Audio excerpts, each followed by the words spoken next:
Facebook is safe. We block all those who claim we are censoring content. We are not harvesting your data, creating dossiers on the public, and selling your info. Why would we do such a thing?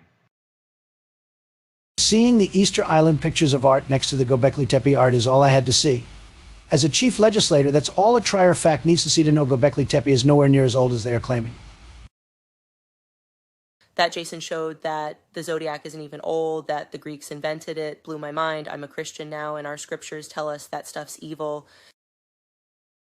Jason was publishing about the Mayan long count not ending in 2012, way back before 2012.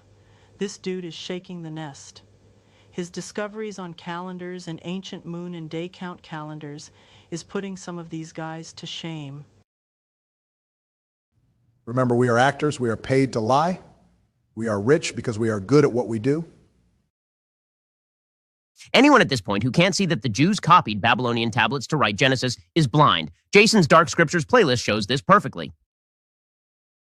That the New Testament is a collection of forged texts put together centuries after the events they depict. This guy has called the entire ancient aliens community to debate. Like Tyson, they ain't getting in the ring. Jason says one who is properly informed is not easily deceived. I would like to see Jimmy Corsetti or Matthew LaCroix debate Jason about this Atlantis dating issue. No one's realky interested in Bill Carson's opinion anymore. His findings on the precession hoax, the change of the year from 360 days to 365, man, this changes everything in archaeoastronomy. You know, I'm not a doctor. I have no medical background. I'm an actor. And even I know Atlantis was the 13th century BC. Jason has dropped massive data sets on the Old Testament, not even being old, but from the Greek era. You think we took you for a ride? Wait till the new Christian Reich takes control. It won't be American, and it sure ain't Christian. I couldn't believe it. I mean, you know, when Jason showed that the Jewish calendar was completely made up, I mean, you know, damned, how are we going to know what year it is now? Yeah, the Shar being a day and not a year totally murders a lot of books out there. That's the reason these guys don't want to talk. Jason killed their little pet theories. It all came true. Jason said I was going to be a part of fake news, just like Billy Carson. I tried to sniff Jason one time, but Big John stopped me. I think Jason would have been into it, though. Don't forget, we are actors. We are paid to lie. We are rich because we are good at what we do.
All right, my friends, I see some familiar faces in here. Matter of fact, I'm seeing people that I just met at Virginia Beach. Cyber Chick, I see you there. Men, what you guys doing? Hello, Victoria. It's been a little over a week since I went live because I've been busy preparing to go, then being there, and then coming back a few days. I've been preoccupied. So at Virginia Beach, we had a blast. Couldn't tell it. There was a couple reasons why I didn't want to do it on YouTube, and one of them is because we did get personal, and we did apply the Archaix concepts to people's particular situations, and the people that were there, that were listening, it stopped a lot of the questions, because initially many hands were raised, but when they heard how these Archaix concepts were applied to one individual's deals, many people are attending had aha moments, and they no longer needed to ask the question. They saw. We have to treat things like the photo negative of a real situation, because that's not what we're dealing with. I tell you guys all the time, our world is not what you think. So many fundamental changes in my life right now. A real big one is my diet. I'm on the carnivore diet. I'm on the carnivore diet because two people sat down and educated me on things I had no idea about food and how the body processes food, and it shocked me. And now in my third full day on the carnivore diet, I am already feeling totally different. Totally different. I'm not having any acid reflux. I'm not having any indigestion. I'm not having any stool problems. I'm thinking clear. My focus, I am hyper focused. Yeah, for the past 3 days, there hasn't been a single processed food or anything that doesn't belong in my body. And we'll get to that in the future. I'm going to be cataloging my progress for you guys. We're going to see if this is the real deal or not. Now, aside from that, it was great. It was great meeting a lot of people, seeing old faces. Some people from South Carolina, like Jamie Robbins, fully intended on coming, but then you already know what happened. You already know that they had a disaster, and now reports are coming in that it's far worse than we thought. So, again, we're not dealing with natural storms. It's my opinion that this was a weapon, especially considering what we now know about what is mined there, and it's the only place in the world you can find it. So, there's a lot going on in that realm, but you know what? It all goes back. It all goes back to June 8th, 1967. I'm not going to talk about it here, but if you don't know the true history behind the USS Liberty, you probably don't know the true history behind the United States as well. So that's not the subject matter of this video. What we're going to do today is I'm going to show you an ancient calendar. I'm going to show you information that you can't get anywhere but Archaix, because no one's doing what I'm doing.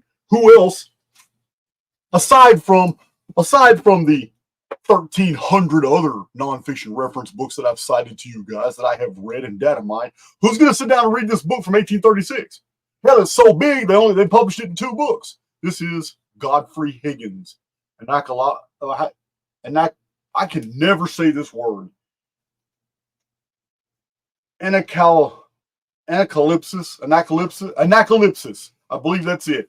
This is Anacalypsis. It is 1836. And it is a massive amount of research on ancient calendrical systems. And the reason I'm doing this video is because academics and scholars stringently publish that the 600-year great year is a novelty. There was no ancient system based off that measurement. They're lying to you. And when you see the data for the great year of 600 years, 216,000 days, you're going to understand in this video, it is the common denominator that links all ancient calendrical systems. It also puts in great perspective how accurate the 138-year Phoenix timeline is and the 792-year Nemesis X timeline. We're going back into the calendrics of a world that no longer exists. The Great Flood, the collapse of the vapor canopy, the day the sky fell, was the year that this system was done. It is the origin of the Mayan long count. It is the origin of the Sumerian sexagesimal mathematics. It is the origin of the Toltec age system. It is the origin of the Vedic Yuga system. This is the Anunnaki NER chronology. And until someone proves me otherwise, I do believe that Archaix is the first to publish this calendar in the last 500 years. So let's get into it. I got a couple announcements. But yeah, if you're not willing to read books, like go through all this calendrical information from 1836 or a host of other books, not all these books are like that. Got a book right here. Little bitty book right here. Delicate, but yeah, 1820s. Listen, guys, if you're not willing to go through all the research, Or if you're unable to because you don't have access to the information, that's fine. You can get it in Archaix, because I'm always going to tell you where it came from. And I never stop reading. I never stop researching. Even on the plane, I couldn't put this book down. And I kind of wanted the plane not to stop because it's so good. Remember, I told you every single book you see down here is video, because this was the internet of the day, before the ARPANET exists. In the late 50s, 60s, 70s, and early 80s, this is where people got their information. These little pulp nonfiction books, pulp paper, cheap, but many of these men spent their entire life giving us this information. These books are packed with data. I'm going to do a whole video on this book. I read it on the plane, on the way there, and then on the way back from Texas. I finished it, and as you can tell, you guys know my system. I marked all the page numbers where I need to extract data. Amazing book. We'll be getting into this too. Also, my Dark Scriptures is about to be supplemented with far more meticulous information. If you're still holding on to the idea that the Old Testament is old and that the New Testament is actually depicts a real series of historical events, I'm going to hurt your feelings. I already have my own database that's still unpublished. My Dark Scriptures doesn't even cover all the new notes that Lisa has typed up for me off my handwritten notes. Yeah, I have so many pages of unpublished notes on the Old and New Testament. You guys, you're going to have some mind-gasms about how they put these books together. They're not true. And these books here, my publisher just sent me these books with notes. He just sent me these books and told me that I must read these before I put out all my Old Testament and New Testament information, because my publisher knows. He knows the direction my research is going. And he's told me in these notes that these books are invaluable because they're going to open my eyes up to a lot more things about the passion of the Christ and the gospel and where they got this information, how they put it together, and what they did in order to pass it off as fact, when the whole world at the time knew it didn't happen. So these are coming too. I'm not going to do a share and tell. I got 4 stacks of books down here I brought back. I just can't go do a show and tell, but I will be sharing this. Holocaust of Giants. This is the original Smithsonian reports about all the gigantic skeletons and artifacts that they found in the Mississippi, Ohio mound builder civilization. We're going to be getting into all this. These are original photos and original data from the Smithsonian, not some copy and paste Facebook educated BS that you don't know if it's real or not. This is from the original sources. So we'll be getting into this too, and a whole lot of other things. I got so much on the table. It never ends. All right. So there is a link in the description box. You guys know that before I went to Virginia Beach, I said, hey, man, you know what? I would appreciate it. It's not necessary, but if anybody wants to own, because I'm going to tell you now, over 56 of them have sold. There's only 101 of them to sell. These are my original pen and ink illustrations that I did in prison. You've all seen them. They're all in my published books. They're all over my website, and they're all over my YouTube videos. And you're going to see many of them right here in this video today. These are my original pen and ink illustrations. We have now made facsimiles that are high resolution that you can blow up, because we're about to sell chart packs. But it's going to be a lot more charts. It's at 207 charts. We're going to be sending out chart packs. But as far as anyone actually wanting to own something I did and put my name on back in Texas prison system when I was developing all the Archaix research, I'm charging $138. That includes the shipping and handling. I don't care where you are in the world. It's $138 covers it, and the link is in the description box. Like I said, I only got 40 something more to sell. And I'm just doing that because I now made perfect copies, so I'm not worried about losing the integrity of the resolution. But also, I'm just trying to replenish that little bit that I lost for defending myself in court, my legal fees. Now, aside from that, let's talk about a calendrical system that no one in the world has told you about but Jason. And let's go into the details. And for those who die-hard Archaix veterans, you can go to Twitter and you will see this entire data set. It's 32 posts. Each post covers multiple data points. All together, this is one full data set proving the existence of a 600-year period.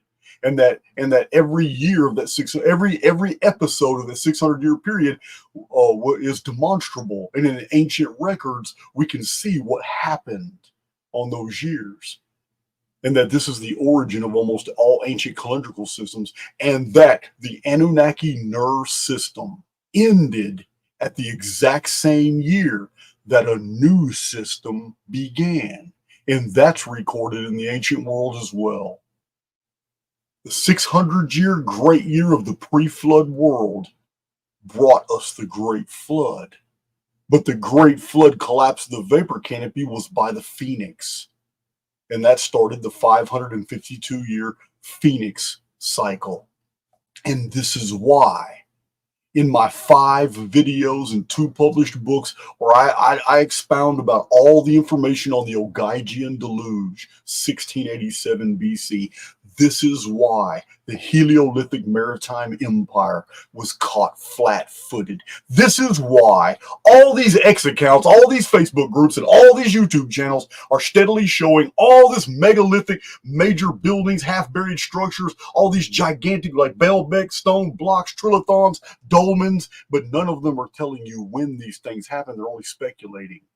But in Archaix, we've pinpointed, just by citing the ancient writers, the entire world was on a megalithic building campaign, and they thought they had 48 more years to go, which was plenty of time to finish their infrastructures and do everything. They were trying to earthquake-proof all their stuff. This is why they built these huge giant spheres, these high-tolerant stone spheres all over Ecuador, Central America, and Northern South America. These earthquake dampeners. They thought they had 48 more years to go, but they didn't. Something new happened in the ancient world. And it was the Phoenix. This started the age of the Phoenix and started the 4 sun periods. But way before the 4 suns calendars, we had the 4 yugas. And that's what we're discussing today, at least in part. Because the Yuga system of ancient India is actually, its actual origin comes from the Anunnaki NER chronology. That's my intro. Got this Zen water. I don't know what it's going to do. I think it's just wet, but I'm going to drink it.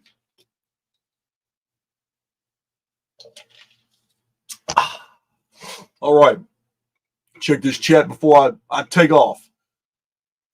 A lot of you are going to have some aha moments. Because this doesn't take away from the 792-year Nemesis X object periodicity. Next appearance is 2046. It does not take away from the 2040 return of the Phoenix in the month of May. In fact, you're going to see amazing material in this video that strengthens those theses about the Phoenix and Nemesis X. This was the ultimate calendar of the ancient world until in one day the ancient world was no more. All right. Oh, Nanny Puffins, I see. Oh, you see, you changed your little your picture. Yeah, David Harrison. He says, I think it will be coordinated migrant sleeper cell attacks across the country. You guys know a year ago, I put out, the video on the second seal, and I told you, look, listen, well, here's what you can expect. Not just the migrant attacks, not just all the illegals that have been put in all these Western nations, but what's going to exacerbate the problem is that All these migrants have been funded. I said this a year ago in a video. All these migrants have been funded. They've been given these debit cards. They have these weekly or monthly allowances, and they rely on them. They pay for their motels, hotels, transits, their clothes, their food, everything on this. And they stay in these countries 1, 2, 3, 4 years as their numbers build up. And they're all, who do you think's bankrolling all that? And what do you think is going to happen when all these people right here in America, close to 1 million, maybe 2 or 3 million migrants, mostly males of military bearing, suddenly try to run their debit cards and none of them work? What if they're all connected to the same account? This agenda driven. And what if this happens at the exact same time that the controllers decide to black out America? Yeah, things can go south real fast, real fast. Remember, we're at the very beginning of the second seal. It's a 4-year period, and it's all about taking peace from the earth. What happened in the UK and France and Germany with all those knifings and stuff, it's still going on. It's just not reported. People have become desensitized from the reports. But ask anybody in the UK, the knife attacks are still going on. Exponentially more than before 2020. All kinds of crazy shit going on. Also mentioned almost 1.5 years ago, I had an ex-Muslim, really good guy. I had him on my channel, and we talked about these things. And I had told him about 1.5 years ago, hey man, you can expect Israel to wire up stuff with another nation and cause them to attack Israel so they can blame that other nation for destroying the Dome of the Rock. Because Israel needs to build their temple, and they can't do it with that dome there. The Muslim dome was protected, though.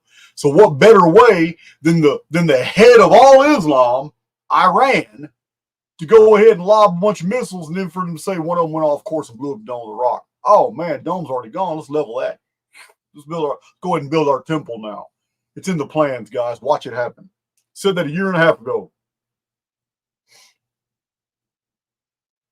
Oh, I do have one more announcement. Before we begin with the Anunnaki NER presentation, I do have one more announcement. I gave a presentation of Ophis at the Virginia Beach deal. Probably against my better judgment, but I even opened up the laptop and I showed the front 2 rows of Ophis operations. It's absolutely amazing. We can look at things forward and backward in time. It's Ophis does not predict the future. Ophis is a series of 14 algorithms that measures the distance in diurnal distance between 2 events that are very similar in nature. These are the controls, X1 and X2. If in your past, X1 is a date that something happened to you, and then X2 is a date, maybe 53 days later, where something very similar happened to you. Whether they both have to be positive, both have to be negative, they must be relative. But those signal ratios are in the construct at those coordinates, which you call dates. But the distance in time is diurnal physics, and 14 different protocols analyze 14 different protocols analyze that 53 days of turnings of the stars. Yes, Ophis is a Shar-based system. My predictions I got a very high prediction rate all throughout Archaix. Ophis is the key, and only recently have we almost finished development. Still beta testing, but it's still almost done. And I showed it, and it's a beautiful construct. It's awesome, but it doesn't predict the future. It eliminates all future dates where those same signal ratios can't exist that mirror the events of X1 and X2. What you input into the system on certain date is X1. What you input into the system on a certain date is X2. And then X3, X4, you can go up to 24 dates. You can input them all, but they got to be relative. They must be associative. These are the days that you maybe you bet the markets and maybe silver spiked on 3 dates, and these were windfalls for you. Well, the signal ratios are all the same. This was very positive for you. And because it's all the same event, days that you won money from the silver markets, then they can be put into Opus, and Opus will literally remove all the future dates in the next 6 months where those signal ratios will not appear in your life, leaving the 3, 4, or 5 dates in the future where those signal ratios are there in the field along the diurnal system, meaning those are the exact dates you should make similar moves. It's amazing. I've been using it for years. I showed you guys how I developed it in prison, and yeah, we're moving forward on that. We're just trying to get some ideas from the public. I've already got some emails from people who were in attendance who had some ideas. One of them I really, really like. We're just figuring out the best way to move forward with this, because it's already an app. This isn't just a program. It's already an app, and it is very user friendly. Anyway,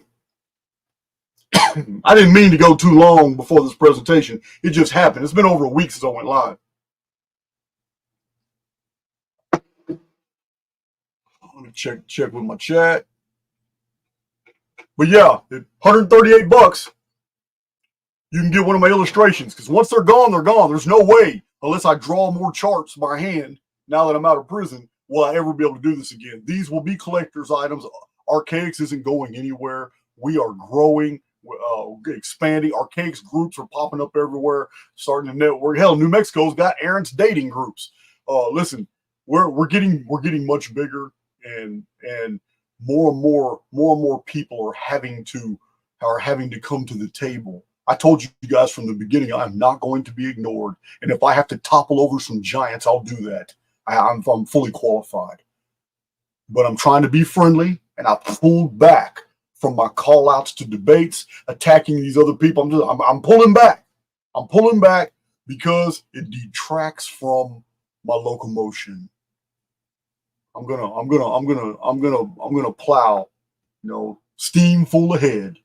But right now, I'm just in data divulging mode. For the next month, I'm about to just dump a bunch of information on you guys. It's amazing. Starting with this video, this is amazing. This is Archaix 3.0. You're going to see what I'm talking about. And after this video, you can go to Twitter and you can see every one of these posts and all the graphics that were posted with them.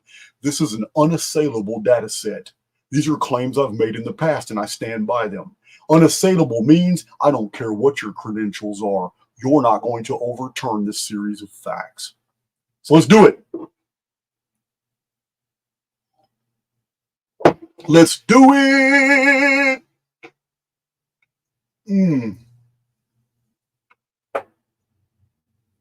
Okay.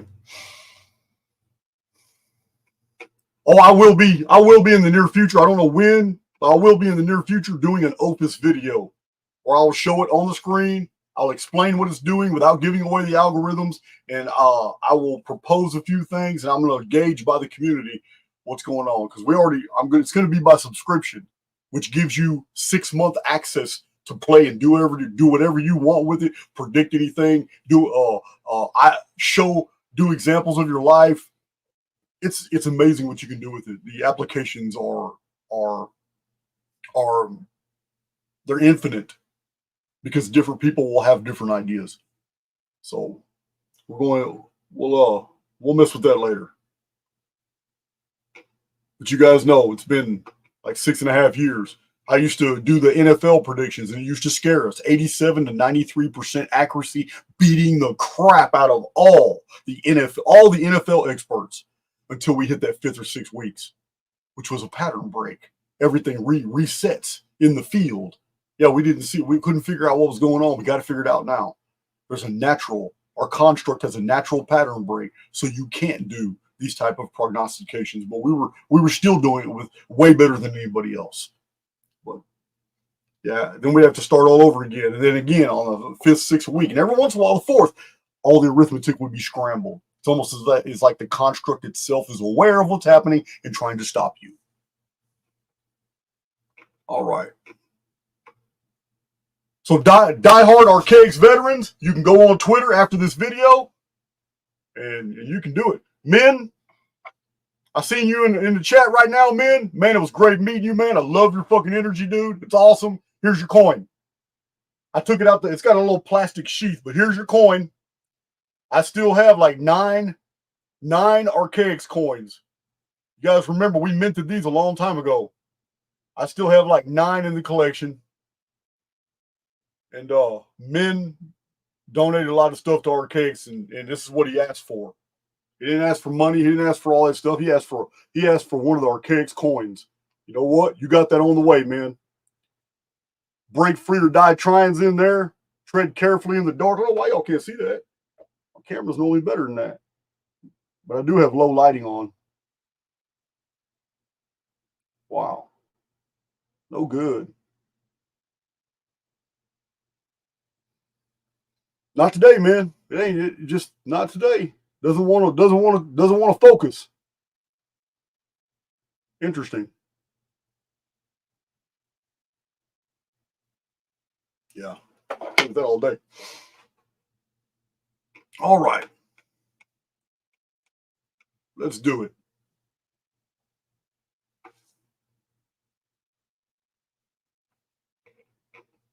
All right. Yeah, Min's got great energy. We have people at the meetup coming from Norway, three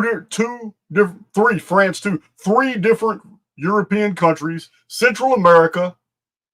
Yeah, we had a lot of people flew in too. It was awesome.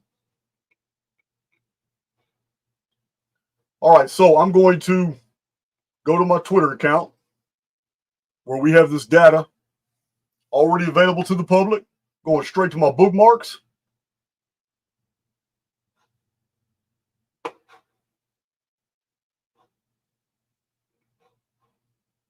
Moderator, would you please put the link to my Archaix X account?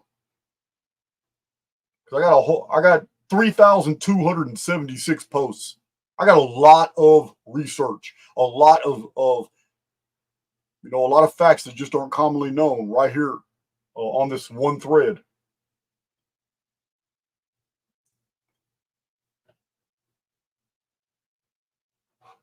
Yeah, man. And here we are. So allow me to go ahead and share my screen.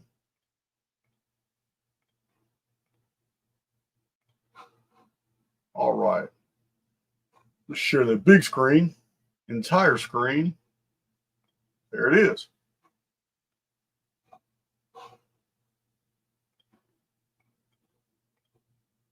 Let's do it.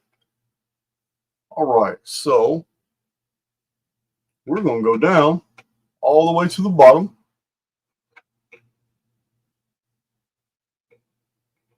Which I hope is the bottom.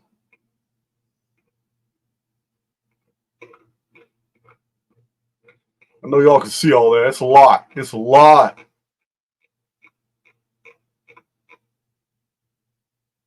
I wish they would, Twitter would allow us to number these things, but it really doesn't. It really doesn't allow for that.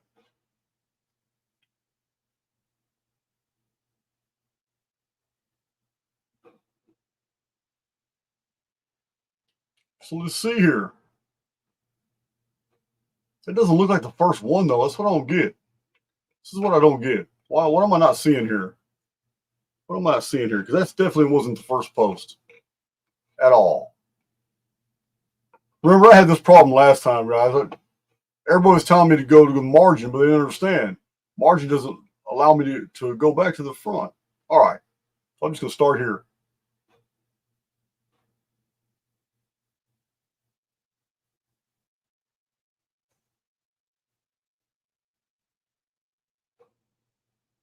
It's just not the first one. Hold on, guys.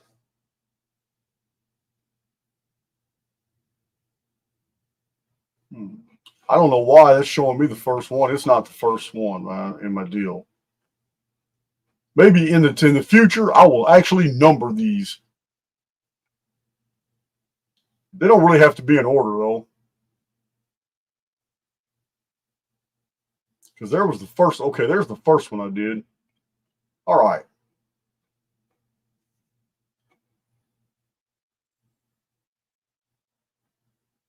So we'll kick this thing off right here. I know y'all can see that.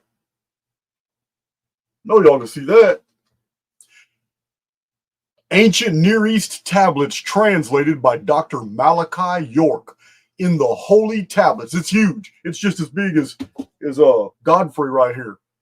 In the Holy Tablets, read that at the end of a 600-year period, the Anunnaki created mankind. The Shabbat, page 99, column 1, and 471 through 73, page 173, column 1. The Archaix chronology begins 5239 BC, and 600 years later would have been 4639 BC. This 600-year period would have been Anunnaki history prior to the engineering of a new race of humans. See that 600 at the far left corner at the top. That's the first 600-year period. 5 600-year periods to the Great Flood forms the pentagram that you see in the middle, which is actually called an Arab. It is the symbol for destruction. What's really interesting about this symbol is that the pentagram is the symbol for both a ruin or destruction. It is a reset symbol, but at the same time, as I've shown before, it's the portal symbol. It's a gate. For one group, it's an exodus. For the rest, it's a reset. All right, we'll go back down here. That is item number 1, that ancient Babylonian and Akkadian tablets record a 600-year period that at the end of the 600 years, a new race was created by the Anunnaki.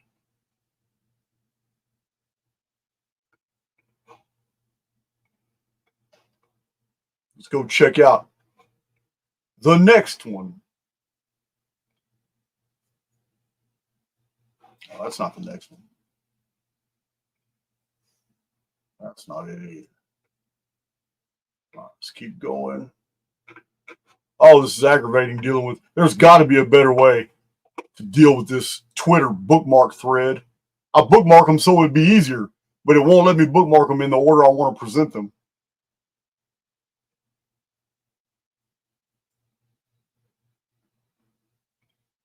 All right.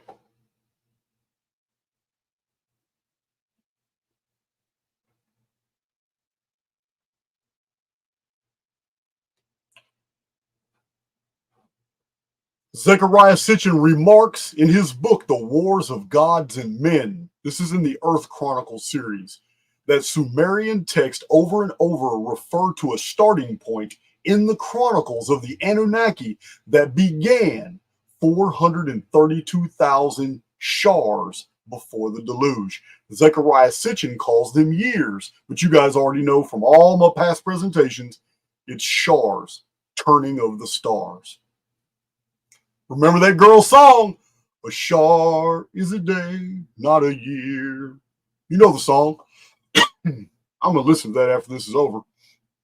So, William A. Henson, in his own book, Discovering Ancient Giants, wrote concerning the Sumerian histories. In text after text, whenever the starting point was recalled, it was always this: 432,000 shars before the deluge, the Dingir, the gods, then came down to earth from their own world, Nibiru. Now, I'm going to tell you now that he's right. Many of these cuneiform texts begin that calendrical marker of 432,000 shars, but none of them say that they came from their own world, Nibiru. That's the problem. Mr. Henson here, in writing his material, assumed as fact what Zecharia Sitchin had published, which was a lie. There is no cuneiform saying that the Anunnaki descended from Nibiru. But Nibiru is an object, and I have shown right here on Twitter and right here on YouTube that I have a book called Magicians and Astrologers of Nineveh and Babylon, published in the year 1900 about the scholarly debates in the 1890s where academics were arguing over the existence of Nibiru. Both sides agreed that Nibiru was real. One school said it must be Jupiter. The other school said we already have the names for Jupiter in Sumerian, and this doesn't behave like Jupiter. This is a hitherto unknown astronomical body. So, continuing on, Berosus in Babylonica, cited in Eusebius's Chronicon, this was like 15 centuries ago, and in Josephus's Antiquities of the Jews, is 19 centuries ago, reads that the 10 kings before the flood reigned 432,000 years. Again, Berosus was Greek, and he was writing about things that were already extinct, Shars, 15 centuries earlier. So, of course, he made the same mistake and said years. Here's a chart right here showing here's 600 years at the bottom and 600 years of the deal starting in 34, 39 BC. Right there.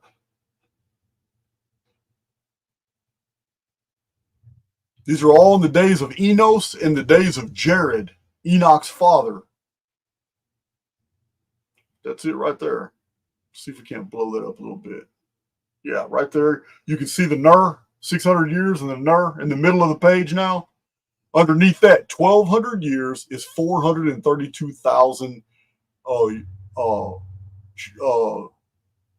I put years here. Days and shars of Brahmanic system, Sumerian system, and Mayan system. It's all the same, predicated on that same number, 432,000. But they're not years, they're days.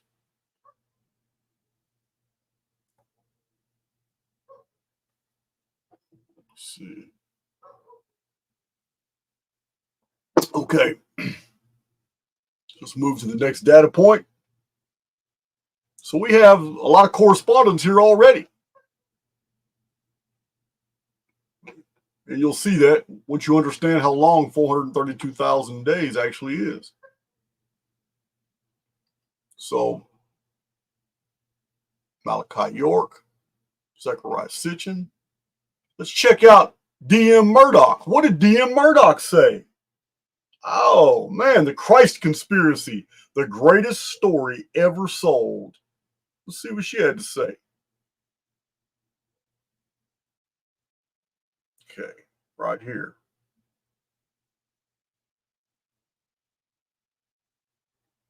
Long ago, it was taught that a divine man would arise every 600 years, according to Archaix S., aka D.M. Murdoch, in her prolific compendium of research on the ancient world, The Christ Conspiracy. So we have another reference to this we have another reference right here to this 1600 years. I mean, to the 600 years. Let's find out what else we got.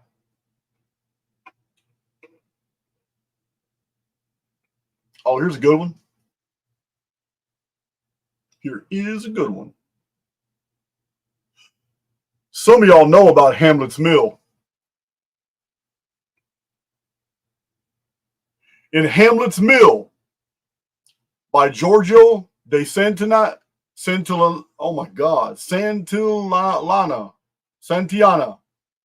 Giorgio de Santillana and Hertha von Deschen, we see that the number 432,000 seems to be where science and myth merge. This number is significant in the mythological systems around the world. Vedic tradition and Hindu cosmology, the world is divided into 4 yugas, ages, with specific durations for each. The Kali Yuga, the current and final age in the cycle, lasts 1,200 divine years. Since a divine year equates to 360 human years, this period could be calculated as 432,000 human years. You guys know it's turnings of the stars. But This 432,000 years is a mistranslation commonly done with ancient Near East texts. For these are not 432,000 years, but 432,000 days. Precisely 1,200 years of 360 days each. This is the bridge proving that the Yuga system is the exact same system as the Sumerian one. Why are they slightly different in descriptors? Because they're post-reset narratives by two different cultures trying to remember the same thing.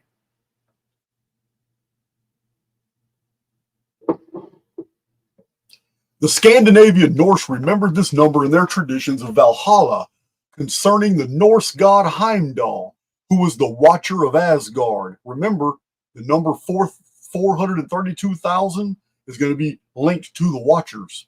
He's the Watcher of Asgard, the heavenly city, and captain of the 432,000 Einherjar, who were warriors that defended the Hall of the Dead.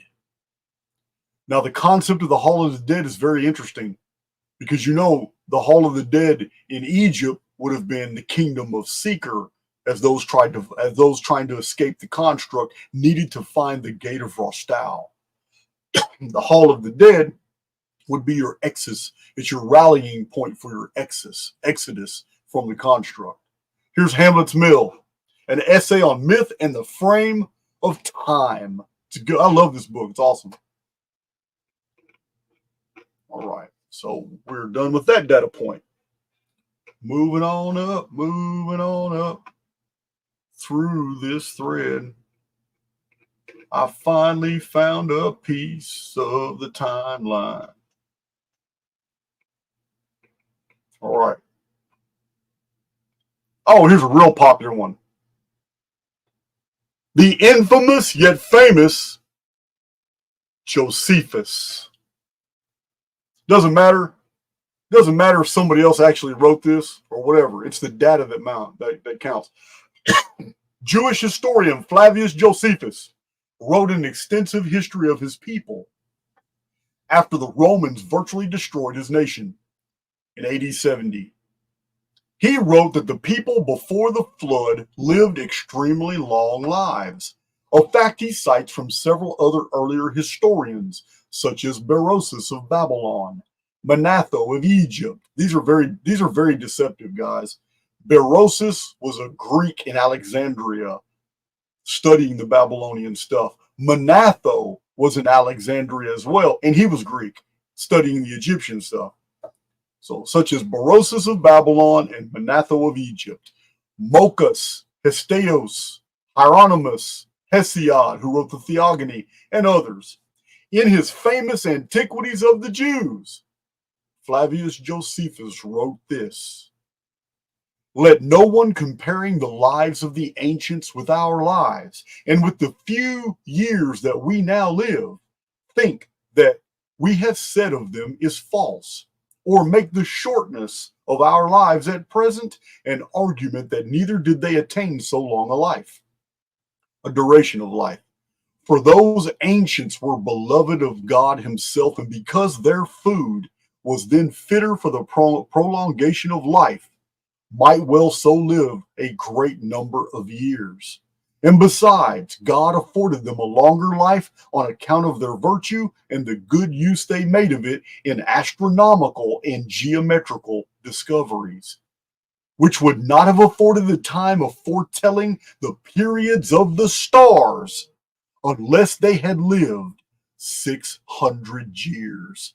For the great year is completed in that interval." According to Josephus, there was a 600-year period, and that the ancients before the flood lived extra long lifetimes because accurately measuring the movement of the stars, the full pattern requires somebody to observe it for 600 years. He wrote this 2,000 years ago. Let's see what other people said about this.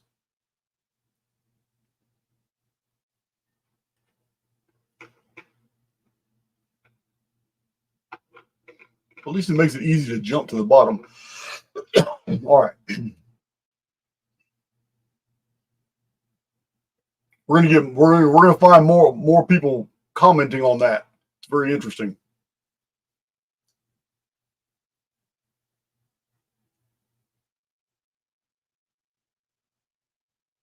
In several ways, it is shown that the great deluge of Noah was 2239 BC, and that this cataclysm was precisely 1200 years since the arrival of the gods. This places their appearance at 3439 BC, or 432,000 days before the flood. Sitchin's research confirms this 3439 BC date as the descent of the Anunnaki to Earth.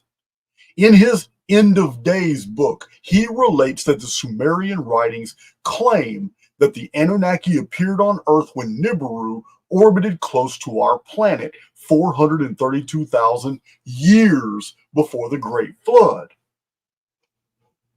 That's pretty interesting. But we know that the Nemesis X object did appear exactly in the year 3439 BC, which was 1200 years before the flood. Another way to get to the 3439 BC date is the fact that the Archaix chronology for the Anunna begins in 5239 BC, and Zechariah Sitchin notes that the Sumerian cycle of 1800 years, or 3 NER of 600 years each, was important to the Anunnaki for astronomical reasons. 5239 BC was 1800 years before 3439 BC appearance of the Anunnaki before the flood, the exact same year that the Nemesis X object made its appearance for the first time in the historical record. We'll get to more of that in a minute too, because it concerns the Gihon flood. Here's a much simpler chart on how close all these ancient calendrical systems were, and how they all started during the reign of Enoch, Enki. Pretty good chart. A paper chart of this will be in the chart pack. All right. Get away from that eye candy. Let's go find another one. Now, 3439 BC involves the appearance of a very important person, which was Enki with the Nemesis X object. Enki entered the historical record. He's later remembered as many names. One of them is Enoch. So every 600 years, we have all this evidence that something unusual happened.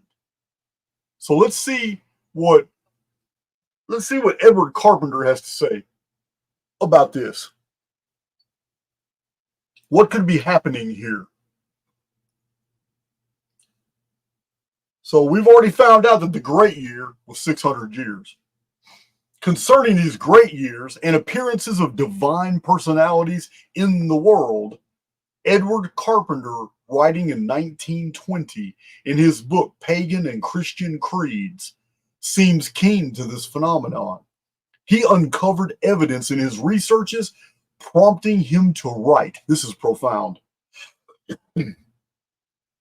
Have there been in the course of human evolution certain, so to speak, nodal points or periods in which the psychologic currents ran together and condensed themselves for a new start? And has such each node or point of condensation been marked by the appearance of an actual and heroic man who supplied a necessary impetus for the new departure and gave his name to the resulting movement? Or is it sufficient to suppose the automatic formation of such nodes or starting points without the intervention of any special hero or genius, and to imagine that in each case the myth-making tendency of mankind created a legendary and inspiring figure and worshipped the same? In order for him to have written this, he had to have been in contact with a lot of information that showed him that every 600 years, some famous personality was introduced into the construct. I'm going to tell you, he's right. I've showed it on my channel already. On the internet, on my previous Anunnaki NER videos, but that's just a good one. That's a real good one for. That's a good little commentary there. So we've covered this one. Dr. Malachi York, Zechariah Sitchin, Wars of Gods and Men, D.M. Murdoch, Hamlet's Mill. We're moving right on. Okay, Flavius Josephus. Some people think it's Pius. Let's see. We've covered this one too. Okay, yeah. 1,200 years, 432,000 days to the flood. Okay, this is the deluge of Noah. Oh, here's a good one. These pompous assholes. I love it when they get proven wrong. So, we have Alexander Del Mar, in the year 1900, published a fascinating book called The Worship of Augustus Caesar. It is from the records of this book that I have shown you guys in previous videos that the Roman Catholic Church completely hid the Phoenix cycle of 552 years when they created the Anno Domini calendar that we use today. And they did it to cover up the Dark Ages and what really happened. Total reset. So here it is. Again, Alexander Del Mar. There is no known cycle of 600 years, either astronomical or astrological. Yet, this measure of time was often used by ancient writers like Herodotus, Josephus, Censorinus, and others. This is in the Worship of Augustus Caesar. So he's admitting what his own contemporaries already asserted, that there's no such thing as a 600-year cycle.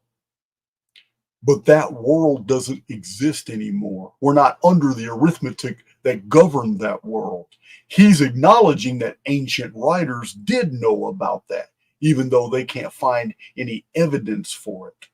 So, Pliny the Elder in Natural History 2,000 years ago wrote of a 600-year period and even theorized that it was associated to the Phoenix.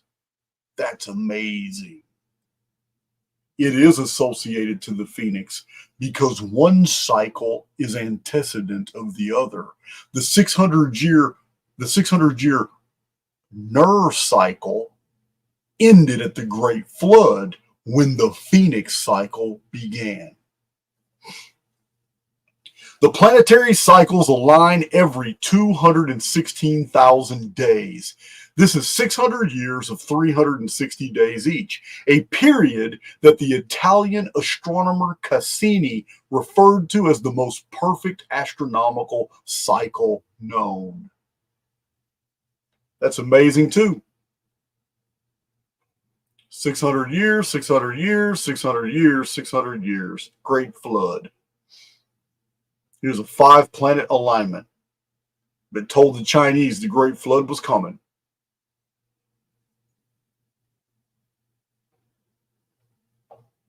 All right, we're moving right along.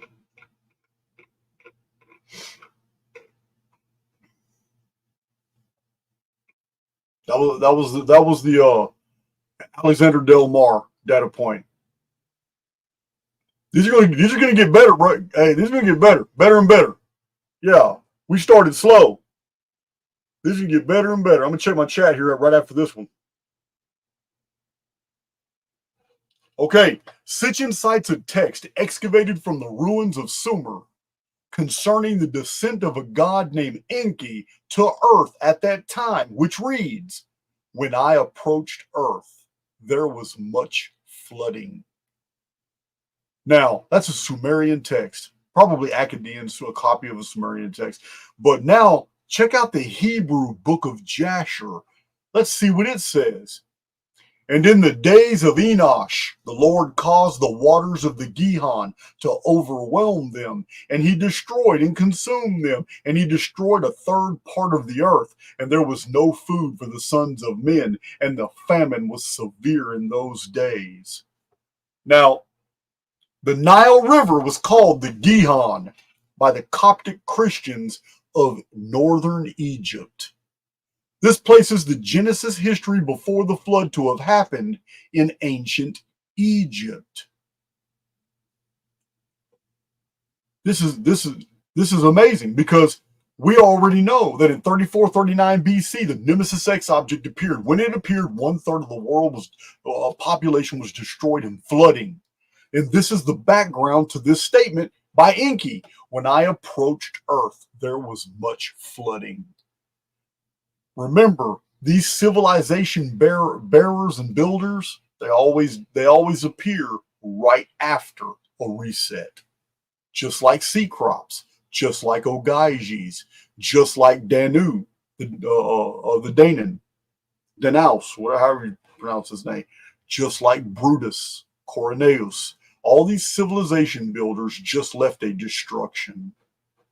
This is the origin of the Anunna. They had just departed from a mass destruction in North America, and they reappeared in the legends and traditions of the old world, but in our calendar, 3439 BC. The Anunnaki were much larger than surface-dwelling humans.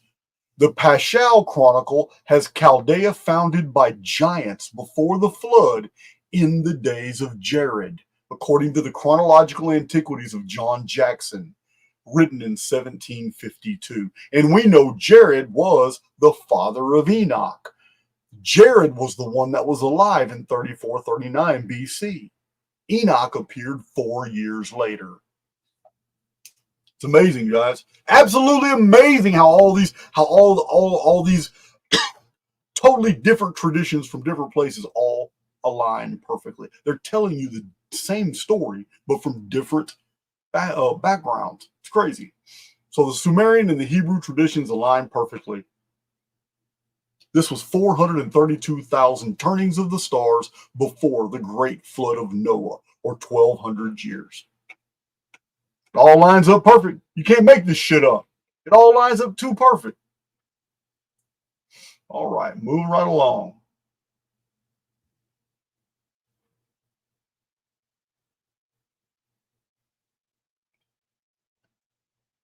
All right, now Dr. Kennedy's work. He's pretty popular. You can Google his stuff. His Amazon books come up everywhere. In the Book of God, author Dr. Kennedy wrote that the Neros, as a luna-solar cycle, was the Sibylline year. He wrote that it was a messianic cycle, and that it is composed of 31 periods of 19 years each, and one of 11 years. And it is the most perfect of astronomical cycles. And although no chronologer has mentioned it at length, it is the most ancient of all. It consists of 600 years, or 7,200 solar months. What? Are you guys reading that? One of the most ancient chronological cycles of all time was the 600-year cycle. And it is also the same as the Sibylline year. The Sibyls were prophetesses. I'll drink to that.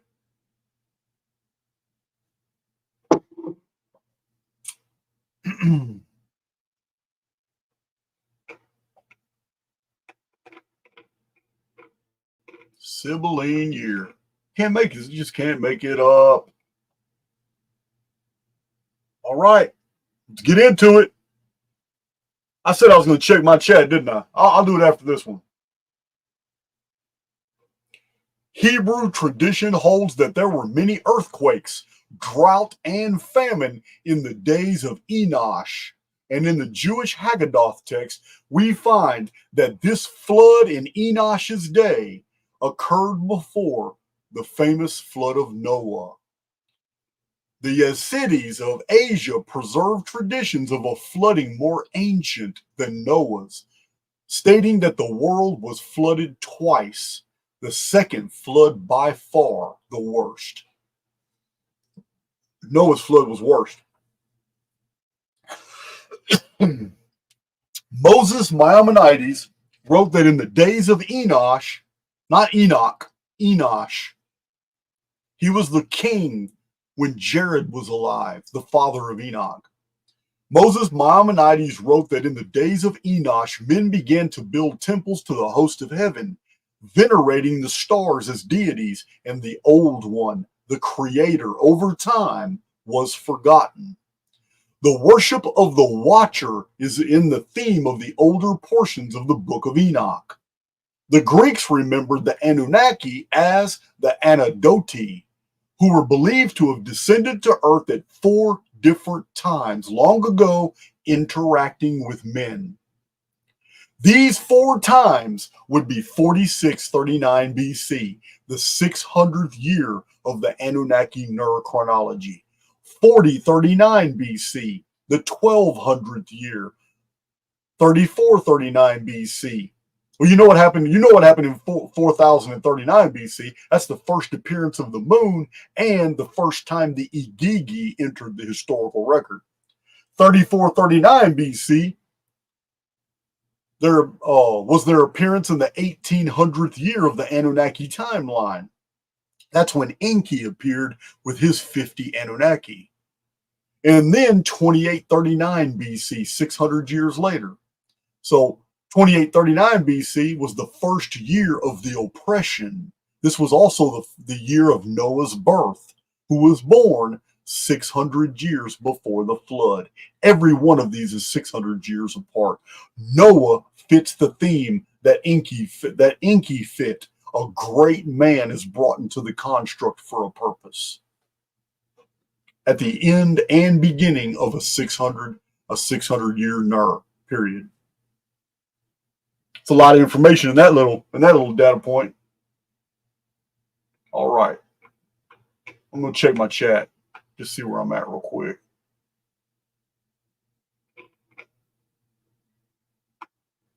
We got a lot to go. We got still got a lot to look at. All right. We've already seen all these.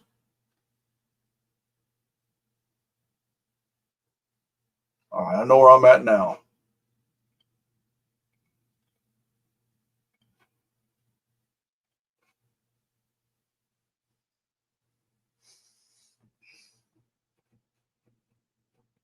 Okay.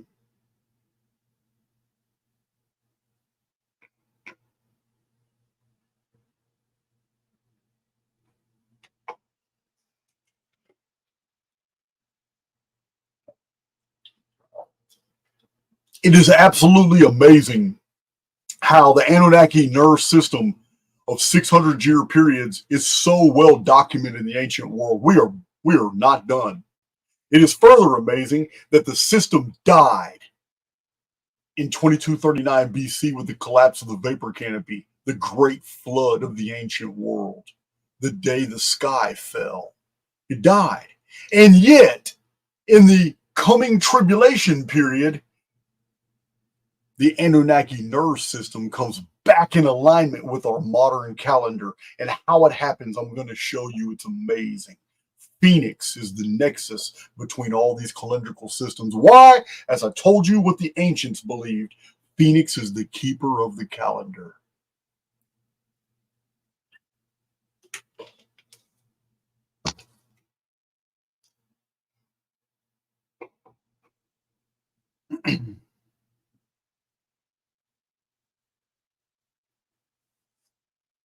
All right.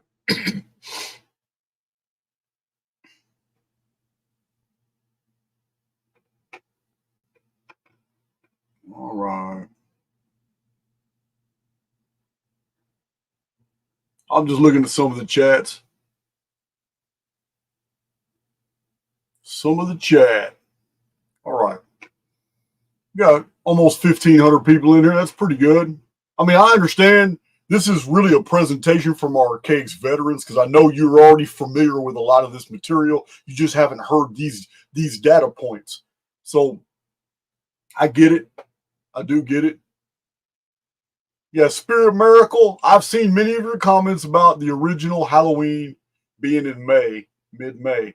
You would need to send that data for me to look at before I can say that on my channel. I need to see it, because if it's true, then it, yeah, 100% is connected to the Phoenix phenomenon. There's no doubt. I would just have to see it.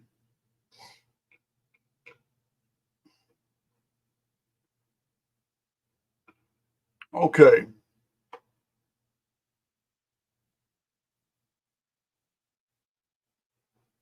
All right, let's do it. Let's do it. Let's go back in there. Yeah, this is kind of an advanced course for those who are already familiar with the NER system. You're not going to read about the NER, guys. None of these guys talking about the Anunnaki. None of these authors talking about, they're all stuck on the Zechariah Sitchin 432,000 years. The reason is because Zechariah Sitchin he was basically a fraud. He's a fraud. He was paid. First of all, he was educated in the same place that Graham Hancock was educated and a whole bunch of other CIA shills. Yeah, I can name a whole list of people who all came out of the London School of Economics, and they're all fraudsters. They're all publishing misinformation deliberately. Yeah, the recent fraudster, Graham Hancock, is in order to keep interest in his lying-ass theories and his bogus material, his Facebook-educated versions of history, he had to bring in a heavy hitter from Hollywood. That doesn't strengthen your position. The fact that Graham Hancock brought Keanu Reeves in from The Matrix in to promote his season 2 of Ancient Apocalypse is embarrassing. It's embarrassing. It's literally an admission to the public that I'm a fraud and I can't stand alone on my data. And it's an admission that Jason of Archaix has the real information because I'm too scared to debate him on these topics. Yeah, that's it. Keanu Reeves, are you serious? Yeah, let me talk to Keanu Reeves. Let me see how qualified he is to narrate Ancient Apocalypse. But then again, he could be qualified because he's an actor. He's an actor. And from what I've seen, Graham Hancock writes fiction. So I may be totally wrong here. I may be out of line. All right.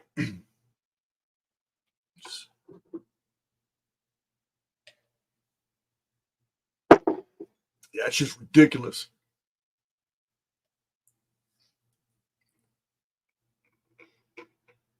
Boy, that'll be the day when some multi-millionaire or billionaire says, hey, man, I love what you're doing, Jason. I'm gonna go ahead and fund this, man. Do you think you can do about a 12-series documentary on the whole true history of the world and just blow our minds? And in the corner of the video, as you're talking and showing all these ancient places, in the corner of the video, there's a rolling text showing books, citations, quotes from the books, sources. No one in the world's done anything like that. I promise you. I can do it. Understand? I just don't have the funding.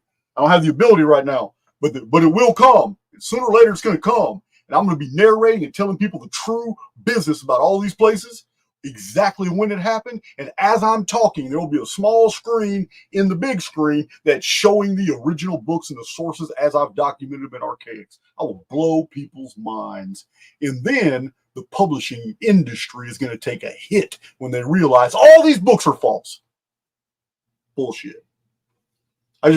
I hear you, Caroline. Do it anyway. I don't have, my resources are good for YouTube. Good for YouTube. That shit takes money. I don't have CGI. Every special effect, every image, every little video clip has been me. I did it all. I don't even let my team interfere with my YouTube. They do research and they put things. They go find books for me and articles, collate data. No one helps me with YouTube. I'm just I'm idiosyncratic about that. So yeah, but yeah, let me tell you something. That shit happens. That's when Billy Carson's career fails. That's when Graham Hancock is no longer able to do public speaking, that's when a whole bunch of these shills will have to be quiet when that happens, because there's no opposing this information. There's none. It's too. That's why I release everything in data sets. All right, I don't need a celebrity. Don't even want a celebrity sitting next to me. Especially if they've been to Epstein Island. You get your ass away from me.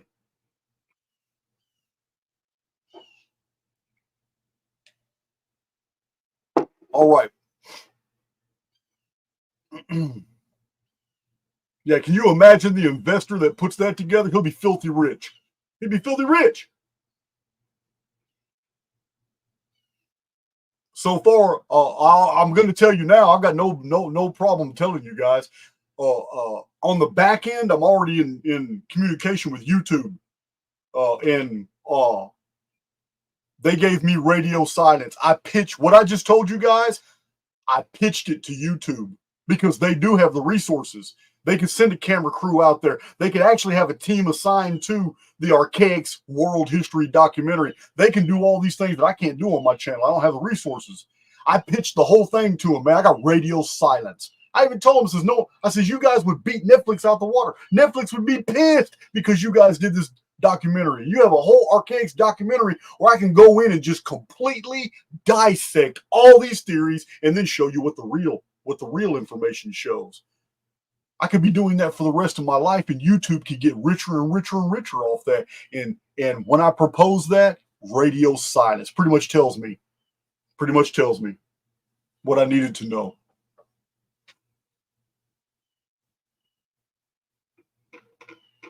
All right, let's get back in, guys. Let's get some more of this NER chronology down. Yeah. Yeah, guys, there's a lot going on behind the scenes that you don't know about. A lot when it comes to people keeping their distance from me. Yeah. Yeah, I've been doing a lot of podcasts with a lot of people. But Roseanne Barr knows all about Archaix. I'll put her out there. Roseanne Barr knows all about Archaix. She's listened to one of my videos, at least one, because I have it on good authority from personal friends we both share. And she's in Texas now. And I know these people who have visited me multiple times. When I had dinner with them last time I seen them. And I had let it be known that, hell yeah, I'm willing to enter a dialogue with her. Silence. Come on. Roseanne Barr's talked to way smaller people than me. Yeah, man. The censorship is real, guys. I'm an anomaly in the field. They love that Archaix brings all this attention to the channel, but I'm an anomaly to the field. They don't know how to handle me. They don't know what to do. Because I told you, my theme to my channel is collapsing paradigms. If you believe some bullshit, I'm gonna change it if you hang around. So let's get back in. I'm just ranting. Share my screen. Share screen. All right. Entire screen. Get back in here. Let's go find where we were at.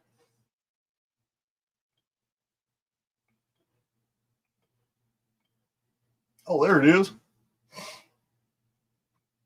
There she blows. Look at that avatar. That is a statue of an avatar in the Vedic sense. In Vedic literature of India, it was written that each avatar, deity descended from heaven, visited Earth for 600 years. It's amazing. It's amazing that I was able to find all this material, and yet scholars say there's never been a 600-year period. Why are they trying to hide it?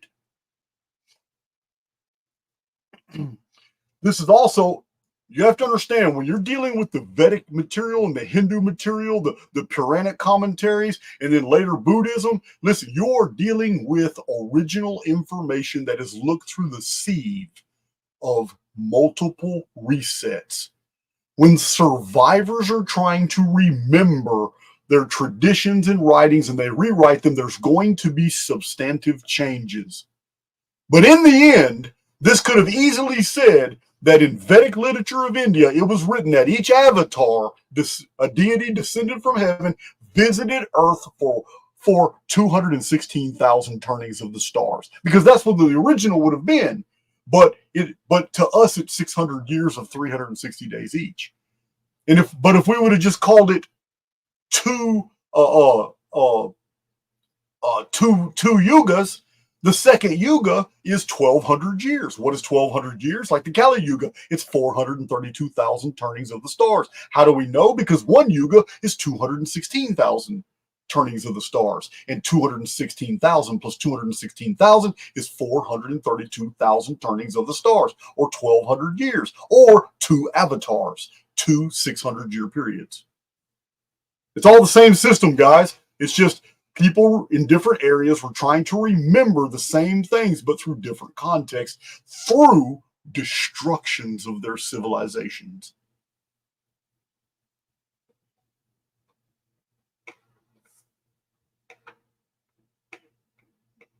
Moving on up. Okay, let's look and see what the Book of Enoch's talking about. I know I got some fans of the Book of Enoch in here, in this group. So let's see what the Book of Enoch's talking about. Some more water.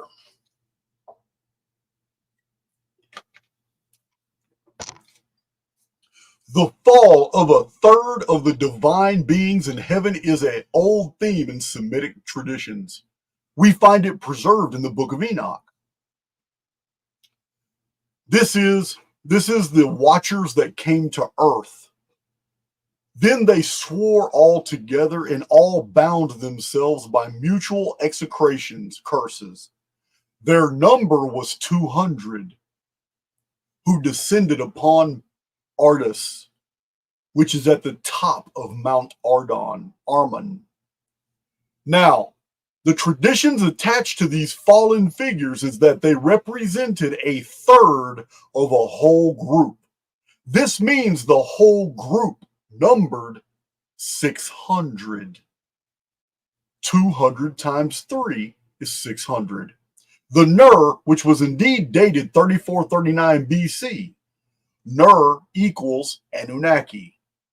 The 1/3 motif is also found in the story of Jasher, when a third of the human race is killed in the Gihon flood, when the Nemesis X object appeared in the exact same year that the 200 Anuna appeared, the Watchers. Now, you can easily say, Jason, that's a coincidence that it's the number 200. That's not evidence that the whole was 600. You can say that, and I will give you that argument right now. But you're going to give that back to me when we get to one of these next posts.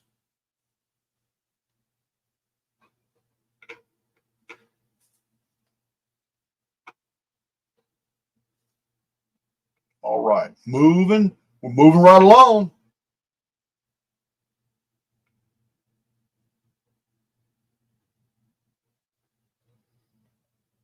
I may have gone too far. Where's my avatar at? Oh, there's the Book of Enoch there. Okay. Then the avatar. Book of Enoch. All right. Here's the next one. I'm gonna have to show. I'll show some of these charts here in a little while.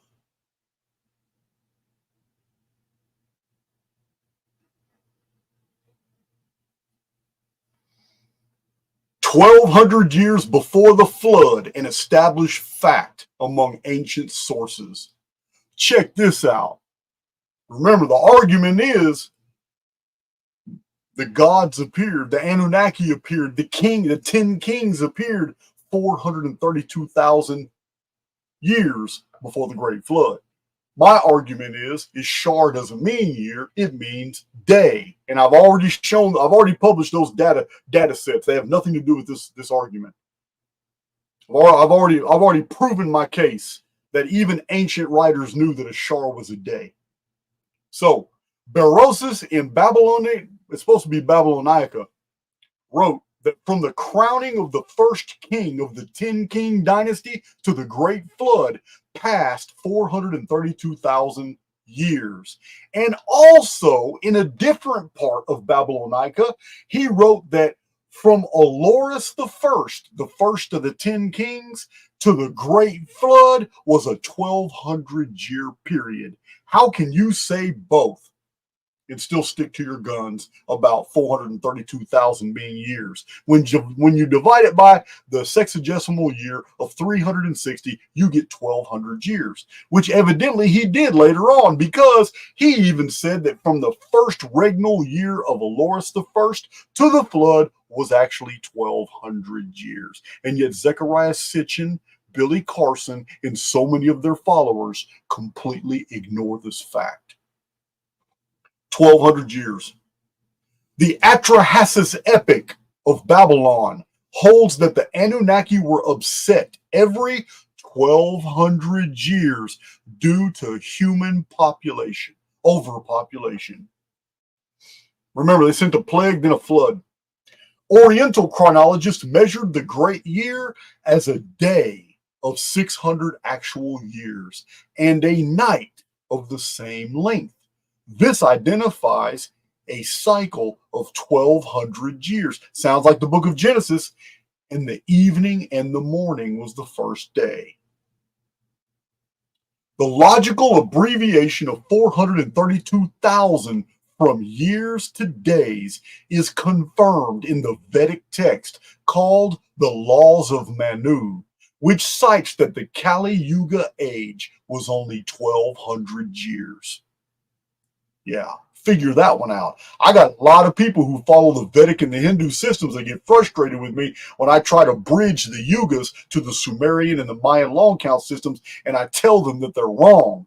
That they're looking at texts that were written post-reset, and they're redactions from older traditions and belief systems that had already deviated from what was factual, because it was the survivors who wrote the libraries. They were just trying to remember the facts. William Brambley in The Gods of Eden shows that the Babylonian records of the antediluvian world specifically refer to a distinct period of 1,200 years of the gods. Involve the gods. Greco-Roman chronographer Alexander Polyhistor in the 1st century BC wrote that in the second book of Berosus, the dynastic line before the flood lasted 120 years, which he claims was 432,000 years. Polyhistor wrote that this dynastic line had 10 kings that ruled for 1,200 years and are the origin of the 10 patriarchs of Genesis. They're saying the same thing. And for those of you who are confused about Berosus's dynasty being 120 years, those are great shars. The 120-year system is great shars. You multiply it by the decimal base of 10, it will become 1,200 years. In Chronological Antiquities, written in 1752 by John Jackson, he wrote that Berosus recorded that the 1,200 years of the 10 kings before the flood were based on a 360-day system. It's all there, guys. As I've told you from the beginning, I'm not making any of this stuff up. All these calendars I brought to your attention fit perfectly, because when you go by what the old books say instead of what modern idiots and universities say today, all the facts are there. Chronology should be taught in universities. Everybody should have a foundation for their beliefs. But chronology is the most ignored of all the practices in academia. He further states that the same 1,200 years of Manetho from the civilization builder Vulcan, that's Enki, to the flood was merely a copy of Berosus, that Manetho's account is not original. So he just copied the Babylonian one. Here you can see at the bottom, 34, 39 BC, and then 600 years, and 600 years to the Great Flood. See it right there. The Great Flood was the 33rd.3rd Jubilee. How do we know? Because a Jubilee is 50 years. And in the pre-flood world was 1,656 years, according to Genesis and many other sources. So 1,656 years divided by 50 is 33.3. Maybe that's the origin of where they got, where the Masons got their number, because the Masons were a builder society. And there's no importance to building unless something's been destroyed. All right, let's go back.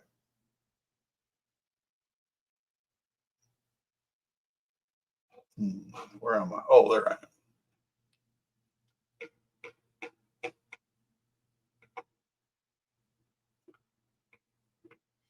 Past the avatar. Okay, let's check out Anacolapse. Why does that word kill me? I want to say apocalypses, but it's anacalypses. Anacalypses. Anacalypsis. Man, why did you have to create such a terribly confusing syllables on that one?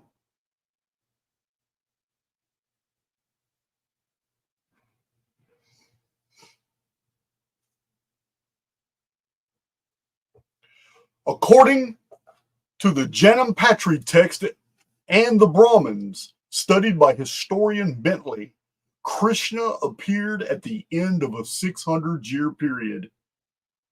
Well, that fulfills the motive.